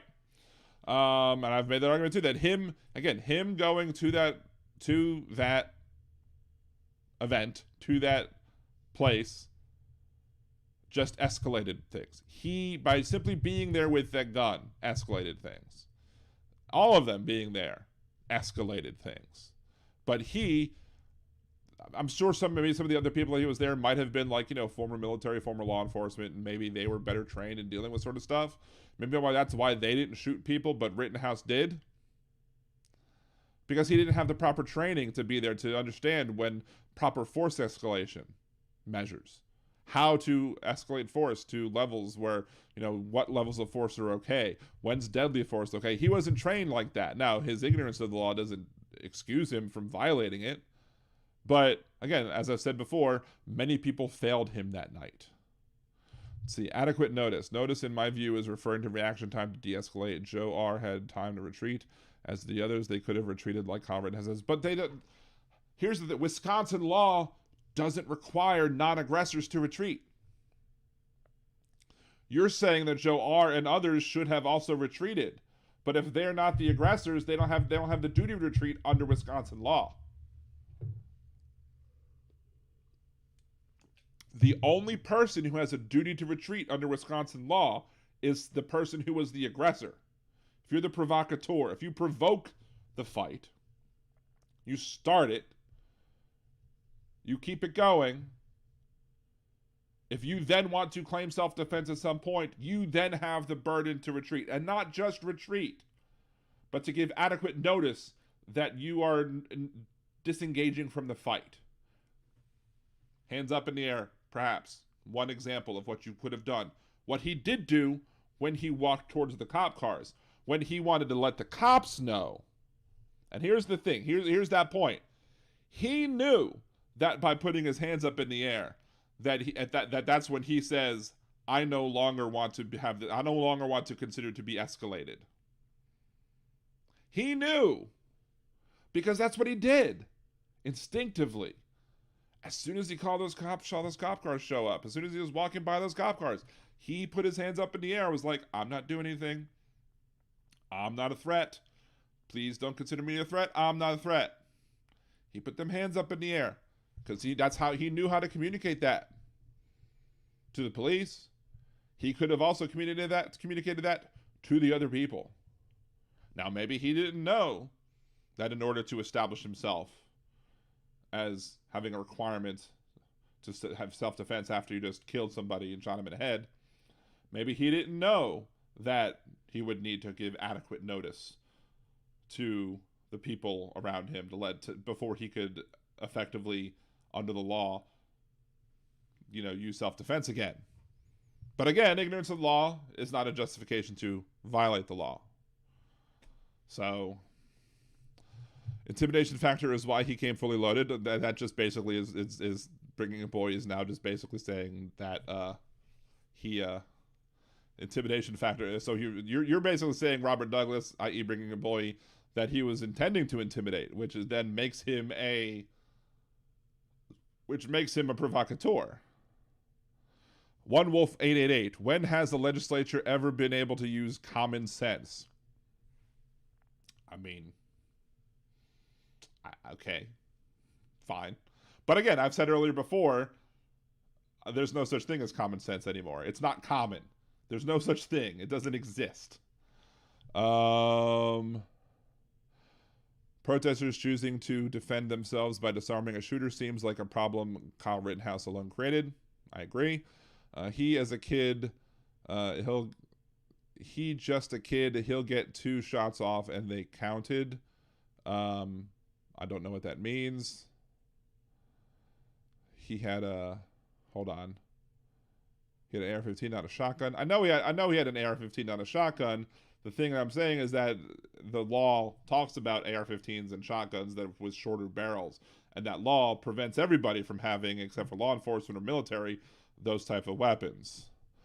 So you claim adequate notice must include raising your hand. I didn't say that adequate notice must include raising your hands. I mean, let's be clear about that. I didn't say that having adequate notice requires the raising of your hands. I'm just saying that adequate notice could have been given. One of the ways you could have given adequate notice is by doing this, which is universally, understood as, hey, surrender, give up, no fighting. We're not fighting. My hands are in the air. My hands are clearly not doing anything other than being up here in the air. I'm waving them like I just don't care. And again, he knew this. He knows that this means I'm not a threat, because that's what he did when he saw the cop cars. He immediately, hands are up. I'm not a threat. See, the Las Vegas always goes towards the defense. What? The Las Vegas, One Wolf 888. Okay. You just either mistyped or if the law is vague, that it always goes to the defense. Maybe. If it's vague enough, it's going to go towards the defense. But I'm saying that's above my pay grade to determine whether or not this judge is going to say the law is vague enough. I'm going to say that, again, we're going to come back to here. We're going to bring it back open. We're going to put it back on the screen.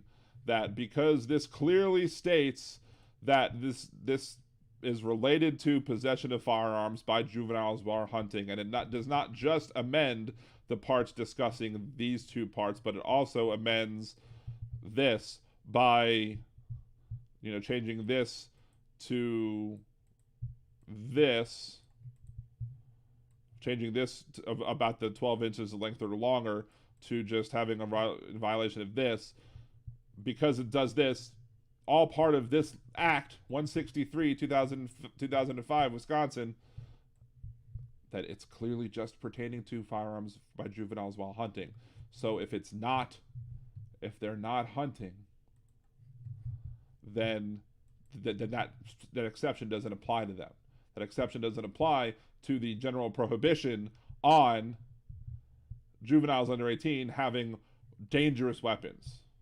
Not just guns, but other ones as well, as I've listed. Let's see. The only adequate interpretation of adequate notice is to create an opportunity to de-escalate a retreat. Joe R.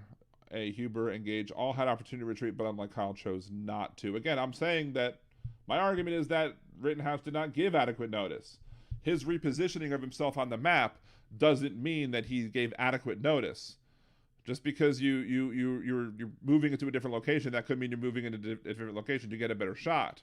Now, and so again, the onus on making sure that the people around you know that you're giving adequate, that the notice is adequate, is on Rittenhouse at this point. The onus would be on the aggressor, and if the people around, if he's seen as the aggressor, the onus is on him to make sure that the notice is adequate. And if the notice is not adequate, then he doesn't reestablish himself as somebody who is capable of using force to defend himself.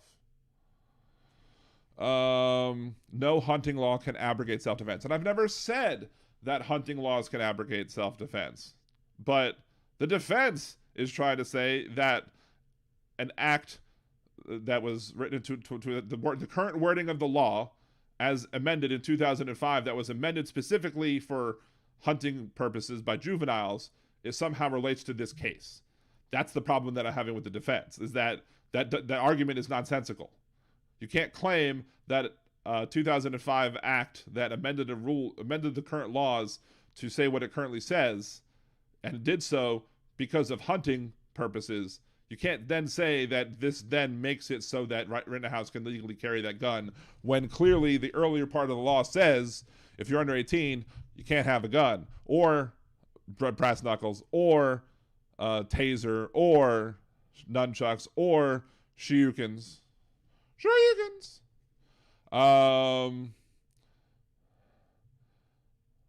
Let's see. Deminox, you can't claim self-defense if you're breaking the law.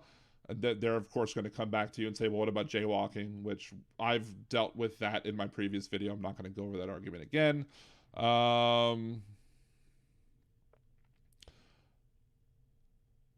See, Deminox, Martin pretends to be smart. Let's see. Perfectly oriented to people who care about the law and want it upheld. Joe Rosenbaum, Martin Moore. Joe Rosenbaum had the opportunity to retreat. No, we already did that already. One Wolf. Tom hasn't run away from every one of his attackers. What do you want him to do then run away? Are we back to... I don't know about Tom. Which one's Tom? No one has ever presented anyone evidence that Kyle provoked. Are you talking about like the lawyers haven't said that he's the one that provoked people? Or are you saying... What I don't know. Are you trying to say that the lawyers haven't done so? I mean, they're saying that he illegally murdered somebody and shot it by shooting him in the head. I think shooting somebody in the head is provocation. One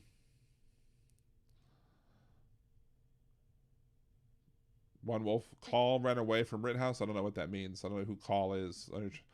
When Joe R chose not to retreat, he became the aggressor. I disagree. That's not the case. You don't have to retreat. Joe R didn't. If Joe R is not the aggressor to begin with, he is under no requirement to retreat.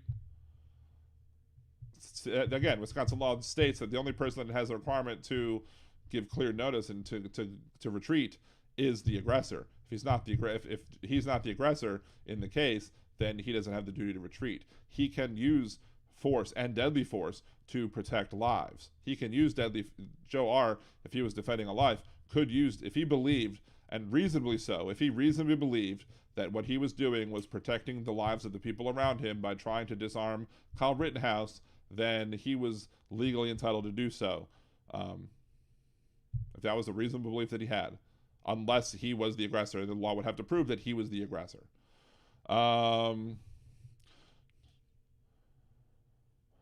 One Wolf says running away is adequate notice. I disagree. I disagree that simply running away, I said that running, again, changing locations in the map is not necessarily implying that you were giving adequate notice that you're done with the fight. You could just be trying to get a better position. Tactical retreats made by people can be done lots of time. Let's see. The left made common sense overrated. I'm sorry, bringing a point. I disagree with you. Martin Moore, there's no evidence that he had intent to shoot. He was pepper sprayed earlier and he chose to retreat. Child always closed to retreat. I mean, the evidence that he had evidence to shoot because he brought a gun to a protest. Simple as that.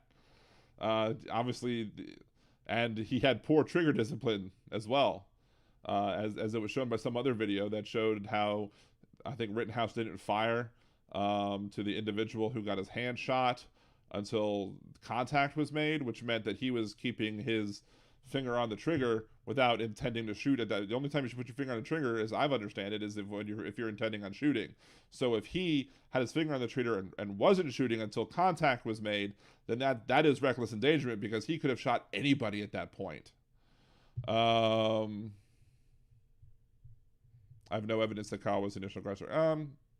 Again, I'm arguing that he was.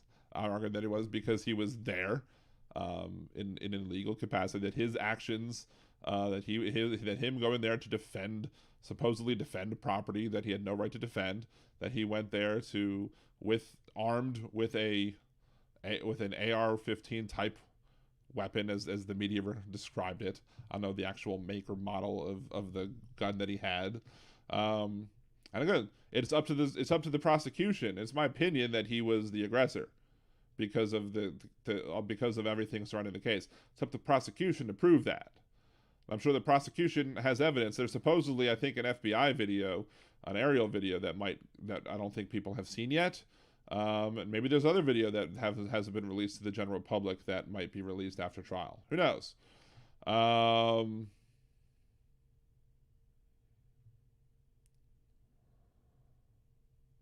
Let's see. I think we're all caught up with all of the chat at the moment. But it was brought up earlier, and I don't know where he went. I don't know where Patrick's time went. But he wanted to bring up Timothy George Simpkins as compared to Kyle Rittenhouse, and I think it's important to bring up because again, let's review what's going on here with Timothy George Simpkins. He was arrested. He turned himself in. He's now out on bond, $75,000 bond as compared to Rittenhouse. Now, I think Rittenhouse proved why he deserved more bond. First of all, Kavanaugh said 2 different states, 2 different sets of laws, 2 different sets of bond requirements, so therefore you can't necessarily judge. If they were in the same municipalities and you said that he had 75,000, it's the same municipality, it was the same state, and if you would have said at that point, well, why was one given less bond than the other? Maybe you have an argument to make, but because Simpkins was in Texas and Rittenhouse was in Wisconsin, you can't compare the two. It's 2 completely different things. But there's also many things that, even if they were, there's many things to take into consideration, depending on how poor or well off the family is, depending on the resources that one might have. Somebody might need to give a higher bond level because there might be a bigger flight risk. Rittenhouse showed that he wasn't following the rules as it went. He showed why perhaps he needed a higher bond, because he was doing things that he shouldn't have been doing outside of prison, outside of jail, between his arrest and his being charged with the crimes, and him, showing up in jail, showing up when he finally showed up. Because again, he disappeared for a while. No one knew where he was. He was off doing things that he wasn't supposed to be doing. So he proved why he perhaps needed a higher bond than Simpkins did. Simpkins, as part of bond, is on house arrest. He has a GPS monitor. He can't possess a firearm. He can't have contact with any of the victims. And if convicted, he could face up to 20 years in prison. Here's the thing. Does anybody in this chat believe that Simpkins is going to get away with shooting people? Anybody? Now, I don't think Simpkins killed anybody. I think everybody who was involved in the altercation, although people were hurt, a total of 4 people were hurt, including 2 students or 2 adults, but nobody died. So therefore, you're left at assault and not murder. It's different crimes. I think it's highly likely that. Out now to the Arlington Hospital treating all the victims. Play somebody else's news. I think it's clear that he probably will go to jail. He'll probably go to prison for the actions that were involved. And he may have been bullied, and he may have been fighting back against bullying. And I think you should stand up to bullies. Unfortunately, I think he took his actions way too far. But I don't think there's anybody in this chat. And if you want to disagree with me, say so. I don't think that anybody believes that he's not going to prison. I think it would take a stellar defense team to keep Simpkins out of prison for the actions that he did. Now, will Rittenhouse avoid prison? I don't know. I think it's more likely that Simpkins goes to jail than Rittenhouse does. Clearly. Look at the history of our country. Look at how our country treats, people who are accused of crimes who are black versus people who are accused of crimes that are white. White people often get off with their crimes more often than black people do. They'll get lighter sentences just simply because of the privilege of their white skin. Yes, Robert. Yes, bringing a boy, Simpkins, because somebody else earlier in the chat, earlier in the podcast, I don't know if you hadn't showed up yet, but Patrick's time wanted me to talk about Simpkins, wanted me to talk about the 2 cases, and because I guess people who are trying to defend Rittenhouse are trying to say, oh, look, Rittenhouse is not being treated as nicely as Simpkins. Simpkins is going to likely go to prison. Rittenhouse might not. Rittenhouse might not because of how the laws are written. And one of the ways that the laws are written, and we've talked about this a little bit in the chatting that was going on, is the fact that we have these laws that have been written by ALEC and other conservative groups that have been pushing the burden of proof off of the people making an affirmative defense. So let's talk about affirmative defenses here for a second. If it used to be, if you gave an affirmative defense about a crime, you're charged with a crime of related to a homicide, and you as the defense say, yes, we killed that person, but it was a legal shooting, and this is why it was a legal shooting. The people who were making that argument would have been required to prove that argument, not, I think just with a preponderance of the evidence. I don't think they have to use the full standard when it came to the affirmative defense. I think they would just have to use to prove that it was a legal shooting by the preponderance of the evidence. But these stand your ground laws came out, other types of self-defense laws came out, written by ALEC, written by other groups, in order to try and push the burden of proof away from the defense and onto the prosecution. And what's the problem with this? Well, if you're trying to tell the prosecution that they need to prove that it wasn't, that the use of force, for example, wasn't justified, that's asking the defense to prove a negative. Asking anybody to prove a negative is a logical fallacy. Now, some people have already disagreed with me on that, but I'm just going to say it is a logical fallacy. I'm trying to find the Facebook, because I made a Facebook post on my personal page, basically saying, hey, here you go. I said, any lawyers want to help me out here? In the state which you practice or practiced law, if someone makes an affirmative defense of self-defense, stand your ground, or any other statement that the shooting was legal, who has the burden of proof? Is it on the defense to prove that the self-defense, or the prosecution to prove that it wasn't? As I recall, the Florida stand your ground law, and I believe the self-defense laws were changed to put the onus on the prosecution to prove a negative, when traditionally it's been my understanding that when the defense raises an affirmative defense, that the burden falls on the defense to at least prove, based on the preponderance of evidence, that it was self-defense. But on my most recent podcast, the YouTube thread has people trying to say that if there's no state that currently requires the defense to prove the affirmative defenses was right, and now all states require the prosecution to prove it wasn't self-defense. If so, that's quite scary to require proof of a negative, and it opens the door to many people getting away with murder simply by claiming self-defense. And I don't want this to be a debate on those laws. I want this to be a discussion on the current status of affirmative defenses in criminal prosecutions. So one of my family members, who is an attorney in Florida, responded and said, in Florida, to claim immunity from prosecution under stand your ground, the defendant has to allege that they are in a place that they had a lawful right to be, that they are not engaged in a crime, and that they reasonably believe that the deadly force was necessary. The burden then shifts to the prosecution to prove by clear and convincing evidence, higher than preponderance of the evidence, lower than beyond reasonable doubt, that the protections of a statute should not apply. Yes, it's extremely difficult to prove a negative, especially when the only other witness is dead. So I asked then, follow-up question, prior to that, when an affirmative defense of self-defense was made in Florida, was the onus on the defense to prove that it was self-defense? And she responds, yeah, it was. The law was specifically changed to shift the burden to the state. The thinking was that it wasn't fair to the defendant to make him go through a trial if he was going to end up being acquitted. So why not make the state put on their case on, so to speak, sooner? And that's apparently part of how the stand your ground laws in Florida were sold. Still getting some other responses, waiting for some other people who I know who are lawyers who might respond to that to about other states.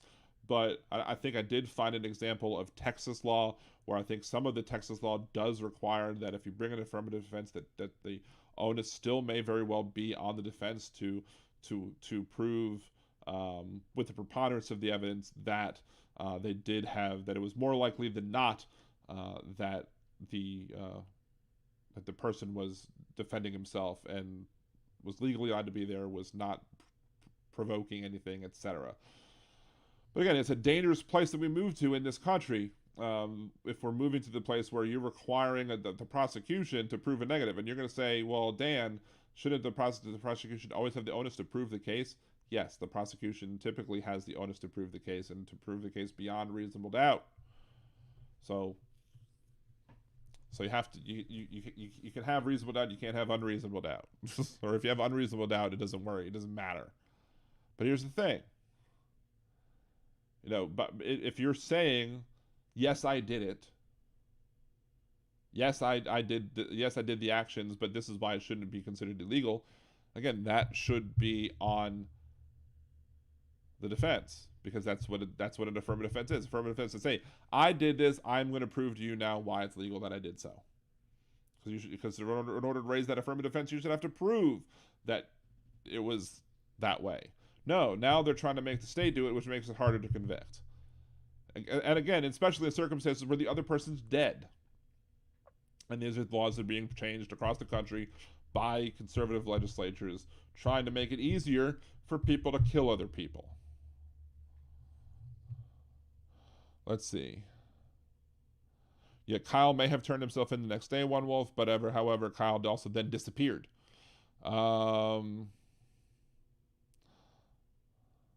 They're not the ones charged with the crime. The only ones who charge the crime can do affirmative defense. None of them have a defense, and they're not being. I think one of them are being charged with the crime. I think the one that got shot in the hand, isn't he also getting charged with the crime? Let's see. So, seeing a fellow walking with a gun is apparently sufficient provocation. Now, I'm not going to say seeing a fellow walking with a gun. I think that maybe put people on ease. Now, seeing people walking with a gun after he shot somebody, that might be enough provocation right there. Let's see, Robert Douglas bringing boy. Well, thanks for the left with the confusion. Oh wait, more government. No, that's what are you talking about with the change to affirmative defenses? That's a Republican thing. That's a conservative thing. The affirmative defenses are a conservative edition, making quote more government or whatever. But no. Let's see. Seeing a fellow walking with a gun is apparently sufficient provocation. No. Joe R, I believe Joe R was the one that got shot in the hand, right? Let's just see. Joe R. Kyle Rittenhouse. Let's just make sure I have the right person. Joseph Rosenbaum was the first one. I'm sorry. Again, there is probably a lacking of some evidence of whatever took place between Joe R running after Rittenhouse and Rittenhouse taking the shot. We none of us know what happened prior to that to cause Joe R to be angry, to chase after Rittenhouse. But then why was that happening? What did Rittenhouse do to make him want to chase him? Do you know? And this is the thing. This is the problem with the changing of the rules on affirmative defenses. If we don't know what caused Joe Rosenbaum to chase Rittenhouse before the shooting, if we don't know what caused that to happen,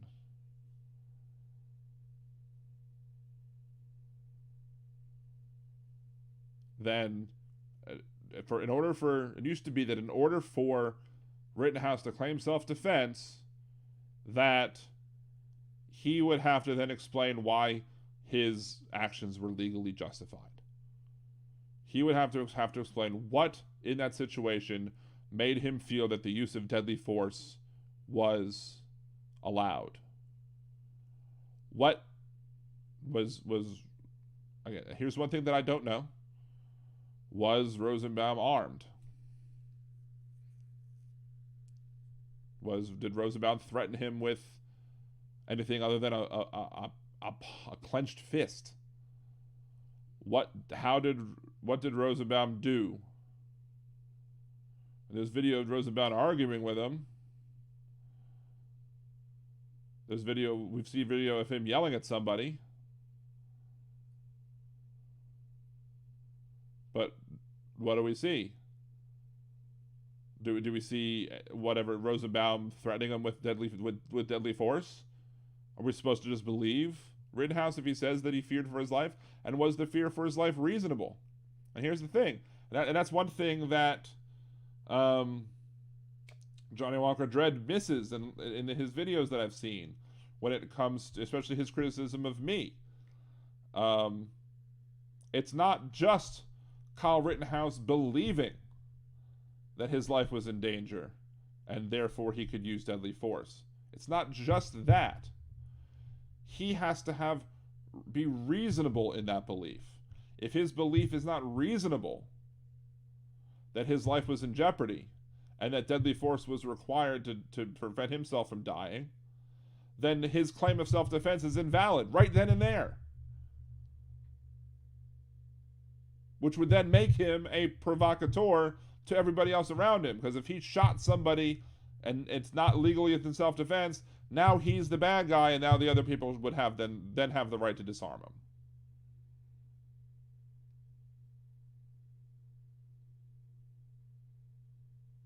And even if Kyle retreated every time that they confronted, which before anything else happened, maybe Rittenhouse didn't have the necessity to retreat.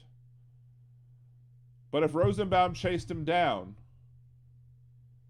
followed him, threatened violence against him, just like if he was going to punch him,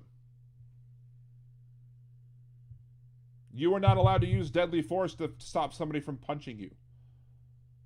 The only time we could bring up the deadly force rules yet again. Let's if you need me to do that, we can do that. But you can only use deadly force to stop deadly force. If you reasonably believe that you're about to die, or that you need to defend yourself to prevent yourself from dying, you can use deadly force. If he was going to punch him, a punch isn't going to qualify as reasonable belief that your life is in danger.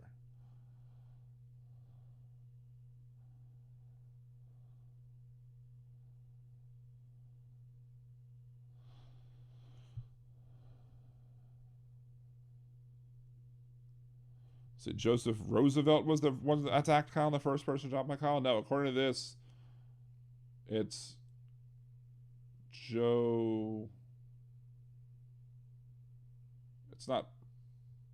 It's not Roosevelt. It's Rosenbaum.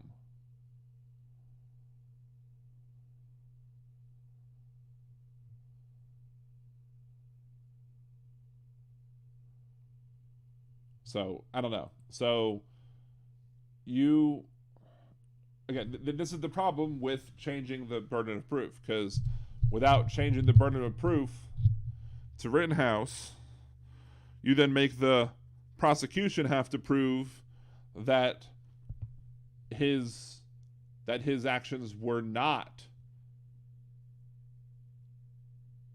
allowable, instead of having to make Rittenhouse prove that his shooting of somebody was allowable. Rittenhouse would then have to, or the defense would at least have to explain why, in that situation, it was legal to raise your force, to escalate your force levels to deadly force. So was it maybe Kyle was carrying a fire extinguisher and looking to put out a fire? I mean, do we know that it was Rittenhouse with the extinguisher? And why would holding a fire extinguisher then justify Rittenhouse in using deadly force? I don't understand that point. You're free to explain that point further if you wish, but I don't understand that point that you're trying to make right there. What else? Let's see. Left uses violence only if it's in their favor. I mean, I have no problem with people using. There was a case in New Orleans where I forget the guy's name. The guy worked for the city, I think. I'm pretty sure he worked for the city. Somebody was coming into his property And he shot and killed the guy who was breaking into his house. And he was acquitted because it was self-defense. And I was one of the people who was like, yep, self-defense. You don't want to get shot? Don't go trying to break into somebody's house. So I'm not going to sit here and say that there's no time where deadly force is there's no time where you shouldn't use deadly force. There are plenty of times where you can use deadly force. And if you use deadly force to kill somebody who's breaking and entering into your house, I'm not going to yell at you. I'm not going to be mad at you. I'm not going to criticize you.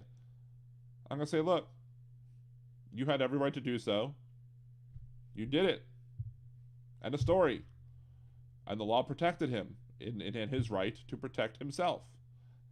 I don't know if he was married at the time. I don't know if he had other family at the time, but it doesn't matter. His life was threatened. He was reasonable in believing that his life was threatened because somebody was breaking into his house, and that triggers one of the allowances for in New Orleans or in Louisiana to allow you to shoot someone is when they're coming into your house, and he did it. He came in your house. And you shot him. Protected his life. I have no problem with it. He didn't go to jail. That's a good thing he didn't go to jail. So let's not play that game. Let's see. Sadie Sins, they're literally spewing nonsense at you now. This is obnoxious. I mean, it can be, but I want to handle all of the points. We know Joseph Rosenbaum was trying to put a dumpster fire into a gas station. It was put out when he was yelling at people with firearms to shoot him. Dan, if you have a gun and somebody grabs it, the law considers your attacker armed with deadly intent. Well, I would argue that if you are threatening people illegally with a gun, then that makes you the provocateur, and somebody would be justified in taking your gun from you and disarming you, because you could use force for self-defense. Y'all are going to argue that everybody has the right to self-defense. Y'all argue that up and down to defend Rittenhouse, but you don't look at the other side of it and say, well, if he thought that Rittenhouse was threatening other people with his gun. Now, I've seen video of Rittenhouse walking around that area. There was video of Rittenhouse. He didn't have it on his back, it's like strapped to his back. He was holding the gun. You're walking around holding the gun, in your hands. I mean, it was more at a downward angle, I think, but Joe R was mad because others put his fire out earlier. We saw Kyle with the fire extinguisher. He was furious. I believe that's what caused Joe R to get mad at Jay. So again, okay. So he starts chasing Kyle. And then he catches up to Kyle. At what point is it legal for Kyle to shoot?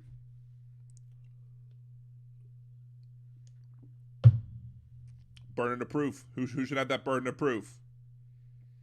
By putting it on the state, you are making it easier for people to get away with illegal shootings. By keeping it with the defense, you're basically saying, yes, you have the right to raise an affirmative defense to defend yourself. And when you do so, you need to be able to provide the evidence to say, hey, this is why. And it could just be simple testimony, because he could say, this is what happened in the moment, and this is why I felt the need that I had to shoot. But you know what? Let's go to the next, to when they shot the guy in the hand. Let's go to that video. And if you go, that video is on Johnny Walker Dread's page if you want to see it. So there, see, I'm giving shout outs to Johnny Walker Dread to go look at his page. This actually comes from somebody else's page, individual. I believe he lives in Europe. I forget what his name is. However, one thing that video shows, I believe, and I know y'all will correct me if you think I'm wrong, but if the contact of the foot caused Rittenhouse to shoot the guy in the hand, to me that probably means that it's the contact that caused the shooting, which means he had poor trigger discipline. So if he's running around with his finger on the trigger later in the night, he's probably running around with his finger on trigger earlier in the night too. Which could mean that anybody, even if they don't touch the gun, somebody nudges this. If the gun comes into contact with somebody else and pushes the gun forward into his finger, any slight motion like that, or enough of a motion to pull the trigger back. Don't know how sensitive that trigger is on that weapon, but any movement that's going to cause that finger to pull that trigger back is going to get somebody killed.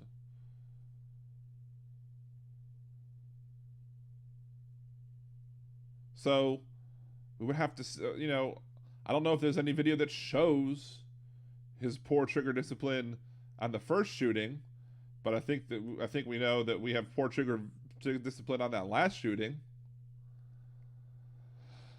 Let's see, Robert Douglas, an 18-year-old student opened fire. Wait, Robert Douglas, you just complained about me bringing up the other guy. Now you're bringing up the fight in Dallas. Now you're bringing up the same thing you complained that I brought up.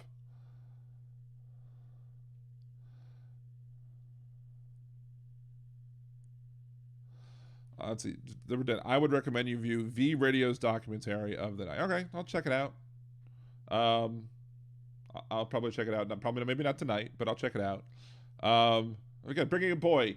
You complained that I brought up the Texas case earlier, and now you're bringing it up now? Yes, an 18-year-old student opened fire during a fight in his Dallas area school from Wednesday, injuring 4 people, then fleeing. And he was arrested, and he's probably going to go to prison. How is this justice for him and not Kyle? Well, justice wouldn't be for him. Justice would be for his victims, the people that he shot. Now, the 4 people that he shot, 2 adults, 2 kids, none of them died. Whereas Rittenhouse killed 2 people. So, justice for the victims would mean both of them going to jail for the appropriate amount of time for each of the crimes that they did, which are different. Now, clearly, there was an illegal possession of a gun in Texas. So that's clear. I think we can all agree on that. But again, he shot people. He harmed people. He's probably going to be punished for that. Our system of justice is very good at punishing certain people for the crimes they commit. Our system of justice is not as good as punishing other people for the crimes they commit. They let him go on bond. He's in house arrest. He has an ankle monitor. He has to stay in house arrest. He can't contact the people he fought with. He has to stay home. Yeah, they let him out of jail, but he's on house arrest. Sometimes you're drive me nuts, bringing a boy. Deminox. It was fun watching the conservatives here self-destruct and Sadie Sins. Well, right, I would say it's like shooting fish in a barrel sometimes, but I don't know about using gun analogies at this point. But again, so just to kind of a too long didn't listen or too long TLDR type moment for the end of the podcast, and we'll bring this page back up one more time. The defense attorneys in the Kyle Rittenhouse case last week tried to bring up this particular statute as it was amended by the 2005 Wisconsin Act 163. They brought up this section of laws to bring up why Kyle Rittenhouse should not be charged under the other part of the law that we'll show in a second. But this part of the law amends 94863C relating to possession of firearms by juveniles while hunting. Let's say that again. While hunting. This section here was suggested as remedial legislation by the Department of Natural Resources to be applicable while hunting. Not goodwill hunting, but while hunting. So if this part here is for while hunting, that means this part here is for not hunting, which means that any person 18 years of age cannot possess or commits a Class A misdemeanor if he or she or they possesses or goes armed with a dangerous weapon, which includes any firearm, loaded or unloaded, tasers, brass knucks, nunchucks, cestus, shuriken, mankrikuguzi, whatever that's called. I don't know what that's called. So again, to me, whatever the defense arguments try to be made, I don't think they're going to be successful. I think the judge, I mean, if the judge does decide to say it's too vague, I think that's above my pay grade, but I don't believe that it's going to happen because, again, it's clear that that entire section was only about juveniles hunting. So it doesn't apply to anything else. Again, you have three, let's bring it up one more time. The three exceptions to the rule about children under the 18 of age, 18 of age or younger. Under 18 years of age, I'm sorry, I misspoke. If you're target practice with an adult, if you are in the armed forces or National Guard, or if you're hunting. Because as we've all seen, this amendment this legislation was amended by this Act 163, I'm repeating it one more time just so everybody's clear, for the purposes relating to possession of firearms by juveniles while hunting. So, sorry, you're not winning me over unless you bring up some amazing proof. You need to bring up some amazing proof that would undo that bit of logic right there. Because I think at that point, mic drop, game over, I think I've proved my point. I think I've proven why Kyle Rittenhouse shouldn't have had that gun. Because clearly, while hunting, clearly. And again, Martin Moore, you're saying no hunting law can abrogate your right to self-defense. I'm not saying that a hunting law abrogates his right to self-defense. I'm saying that he illegally carried that weapon. This is about the hunting. This is about the illegally carrying that weapon. He has 4 charges against him. Reckless endangerment. The two guys that he shot, and the illegal carrying of a weapon. The defense tried to get out the weapons charge because of the hunting rules. I've just showed you why that's ridiculous. Because the hunting rules, those exceptions in that section of the law are only carving out exceptions for hunting, which means that anybody under 18 years old is prohibited from carrying any sort of dangerous weapon. Period. Can't carry it. You're not allowed to do it. It's not allowed. So he can be charged with it, even if it's shown that he legally defended himself with that. Even if the defense manages to put enough mud in the water to acquit him on the charges pertaining to reckless endangerment and murder. Even if that happens, he's still illegally carrying that weapon. He was illegally carrying that weapon all through the night. All through the night. Sorry, Cyndi Lauper. So that's why it's there. That's why I'm talking about that particular rule. The defense was trying to get that charge kicked out because they believed about this is that it didn't apply to him. But the entire section doesn't apply to him because it's only about hunting. Since he wasn't hunting, therefore he was illegally carrying that weapon. Can you defend yourself with an illegally carried weapon? Well, that's part of the law that comes forward that says, hey, you can't commit self-defense while breaking the law. So, you can't provoke people, and you can't create the situation that's terrible. So that's up to the judge and the jury to decide whether or not those actions that he were doing, how tightly coupled they would be as to the overall actions of the night.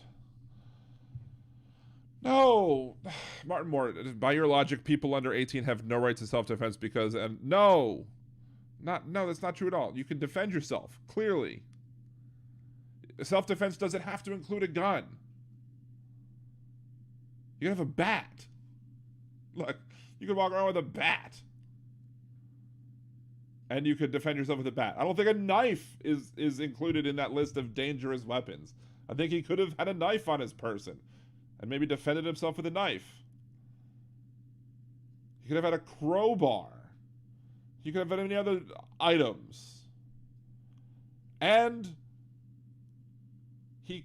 it may be determined that there was the case that was brought up, the other case, I forget the last name of the guy, where, Johnny Walker Dredd tried to bring up the guy that had the weapons charge, but he went and got the weapon when he thought somebody was breaking down the house, the door, that place that he was at, the residence there was at, and it turned out to be the cops on a no-knock warrant, so he put the gun down. He doesn't shoot anybody. So he had the right, according to the courts, the Supreme Court, he had the right to defend himself with the weapon. But he only got the weapon because when he felt the threat was there. Rittenhouse was carrying the weapon well before any of the violence took place around him. I mean, Rosenbaum's the one that's not on trial, One Wolf. But no, Martin Moore, by your logic, people under 18 have no, no, that's not my logic at all. That is one of those self-destruction moments that Deminox is talking about. No, if you are under the age of 18 years old, you can defend yourself with weapons. There are things you can defend, like a bat. You had a bat on your person. You could walk around with a bat. You could fight. You could punch. You could kick. But no, I'm not saying you have no right to self-defense if you're under 18. If you were legally carrying a fire, let's say you were training on how to use a gun, and then you were attacked while during training, you could shoot the person with that gun. And you were legally using that gun. You could defend yourself with that legally used gun. It might be argued that maybe they would believe that if that he could commit self-defense with the gun. That doesn't eliminate the weapons charge, though, Martin. That's the thing. Even if it's ruled that all three were self-defense, even if that's what the court comes up, if the jury comes back not guilty because he was self-defending, he was defending himself in all three cases, the jury could still come back and punish him for illegally carrying that weapon. Why? Because he was illegally carrying the weapon for well before any other actions took place. The fact that he might have to commit an act of self-defense later tonight doesn't justify him committing a crime. Period. Like, you're basically making the argument that he's justified in carrying a gun despite it being illegal for him to carry a gun because he might have to defend himself at some point during the day. By your logic, an 8-year-old should be able to carry a pistol in his pocket. Because what if that doesn't an 8-year-old have the right to defend himself? I mean, why not? That's what you're saying, right? The reverse of your faulty logic is that an 8-year-old should be able to carry a pistol just in case he might have to shoot somebody in the kneecap.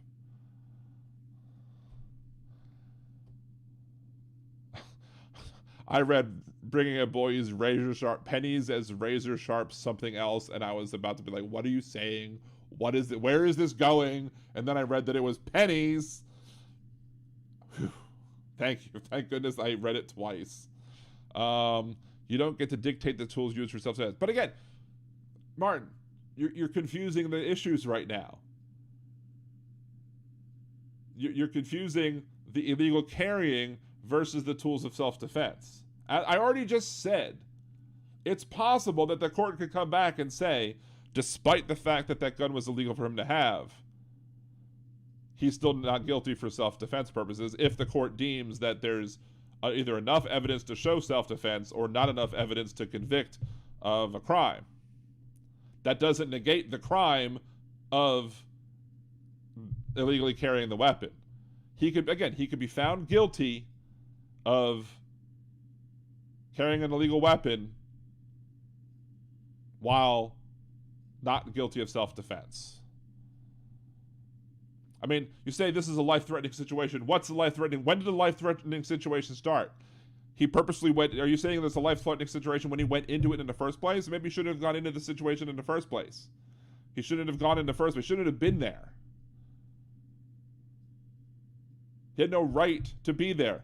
Curfew, even though they weren't enforcing the curfew, he had no right to be carrying the weapon, and he had no right to be protecting other people's property. So you're trying to muddy the issue by combining the one charge with the other three. And I'm telling you that you're wrong. The justification, he cannot be justified in carrying that gun just because he might get shot later. He might have to use it later on in the day.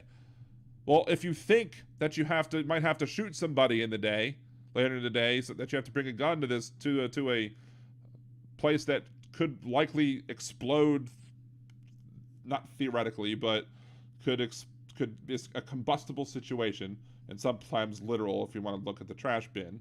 But he shouldn't have been there in the first place. Martin Moore, it is not established that it was illegal for him to have that weapon.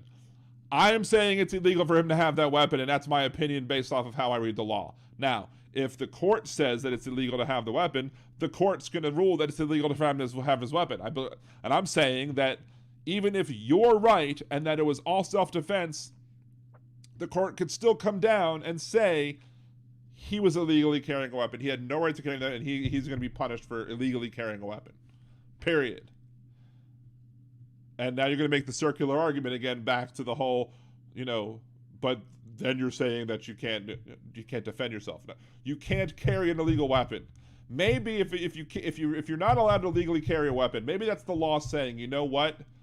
Maybe children shouldn't be in situations that would justify people carrying guns. If he felt that it was so dangerous that he had to be there, armed, if that's what he felt, then maybe he shouldn't have been there in the first place because he's 17 freaking years old and not able to carry the gun.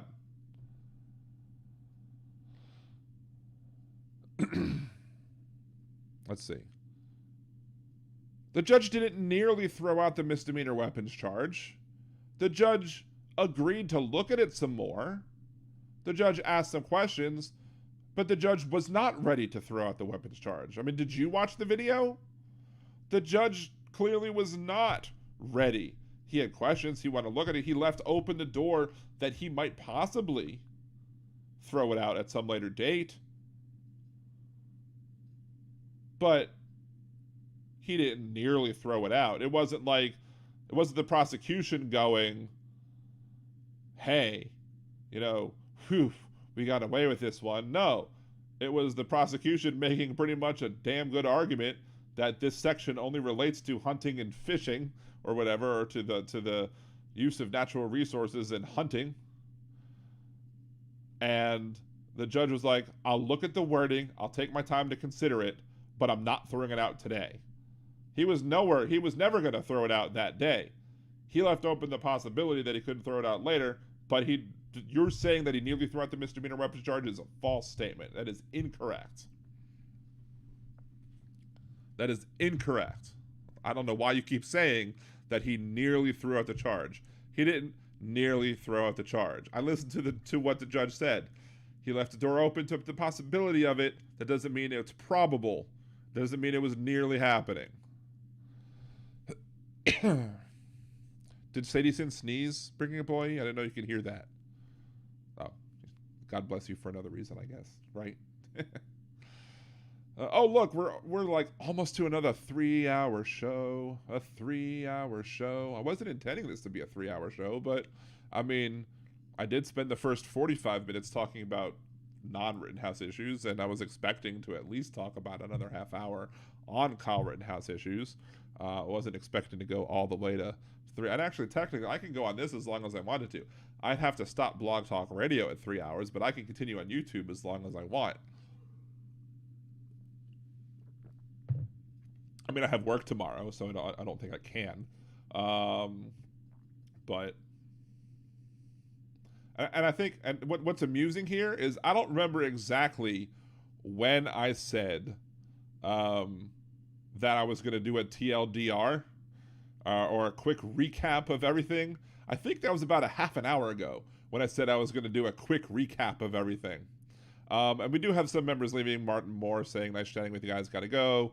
Bringing you boys says, great show, Dan. So I am going to probably go ahead and call it a night at this point. But to go back over everything again, just to make it a real, in case you missed the entire show when it comes to Rittenhouse, people have been making the argument that the defense had made the argument last week that this section of the law, this is the act that amended that section of the law, means that Kyle Rittenhouse could legally carry a gun in that situation. But this entire section, again, has to do with juveniles while hunting and the possession of firearms thereof. It doesn't have anything to do with anything that's non-hunting related, so it doesn't apply. So what does apply is the other section of the law, which says that people under the age of 18 cannot have any dangerous weapons and any other implements of destruction, so to speak. And that includes nunchucks, shurikens, tasers, brass knuckles, and of course, firearms loaded or unloaded. And so even if he is deemed to have acted in self-defense, which I don't believe, in my opinion, that he acted in self-defense, that is my opinion, that he did not adequately give notice that he was giving up the fight when it came to the last two shootings. I don't believe that there's enough evidence to show that deadly force was called for when it came to the first shooting, for shooting Rosenbaum. It is clear that Rittenhouse's poor trigger discipline, from, if you look at one of the videos, when the foot of the last victim kicked him in the arm, is when he got shot, which meant that that's what probably pulled the trigger back, which probably meant he was having his finger on the trigger instead of on the side, which means he has poor trigger discipline. And we all saw the end of the night when Rittenhouse raised his hands saying, I'm not a threat, as he was walking to the cop car. So we all know that Rittenhouse knows how to inform people that he's no longer a threat. Had he done that earlier and had the people continue to attack him, he might have then established himself as having a legal right to at that point defend himself. But I'm arguing that he did not give adequate notice because he didn't do anything similar to, not requiring a hands up, mind you, but similar to a raising of the hands. Anyway, this is the end of this week's episode of Liberal Dan Radio. Talk from left, that's right. Join me next week and every week, 8 p.m. Central, blogtalkradio.com/liberaldan, or here on YouTube, Liberal Dan Radio on YouTube. You can check me out on liberaldan.com has all of my social media links. I'm at Liberal Dan Radio on Twitter, Liberal Dan on Facebook, Liberal Dan Radio on TikTok. And if you want to support the show, subscribe here, like the video, share it with your friends, and you can become a Liberal Dan Radio Patreon. You can get shout-outs during the show. You can also get commercial advertising as well. Until next week, this is Dan Zimmerman with Liberal Dan Radio. Talk from the left, that's right.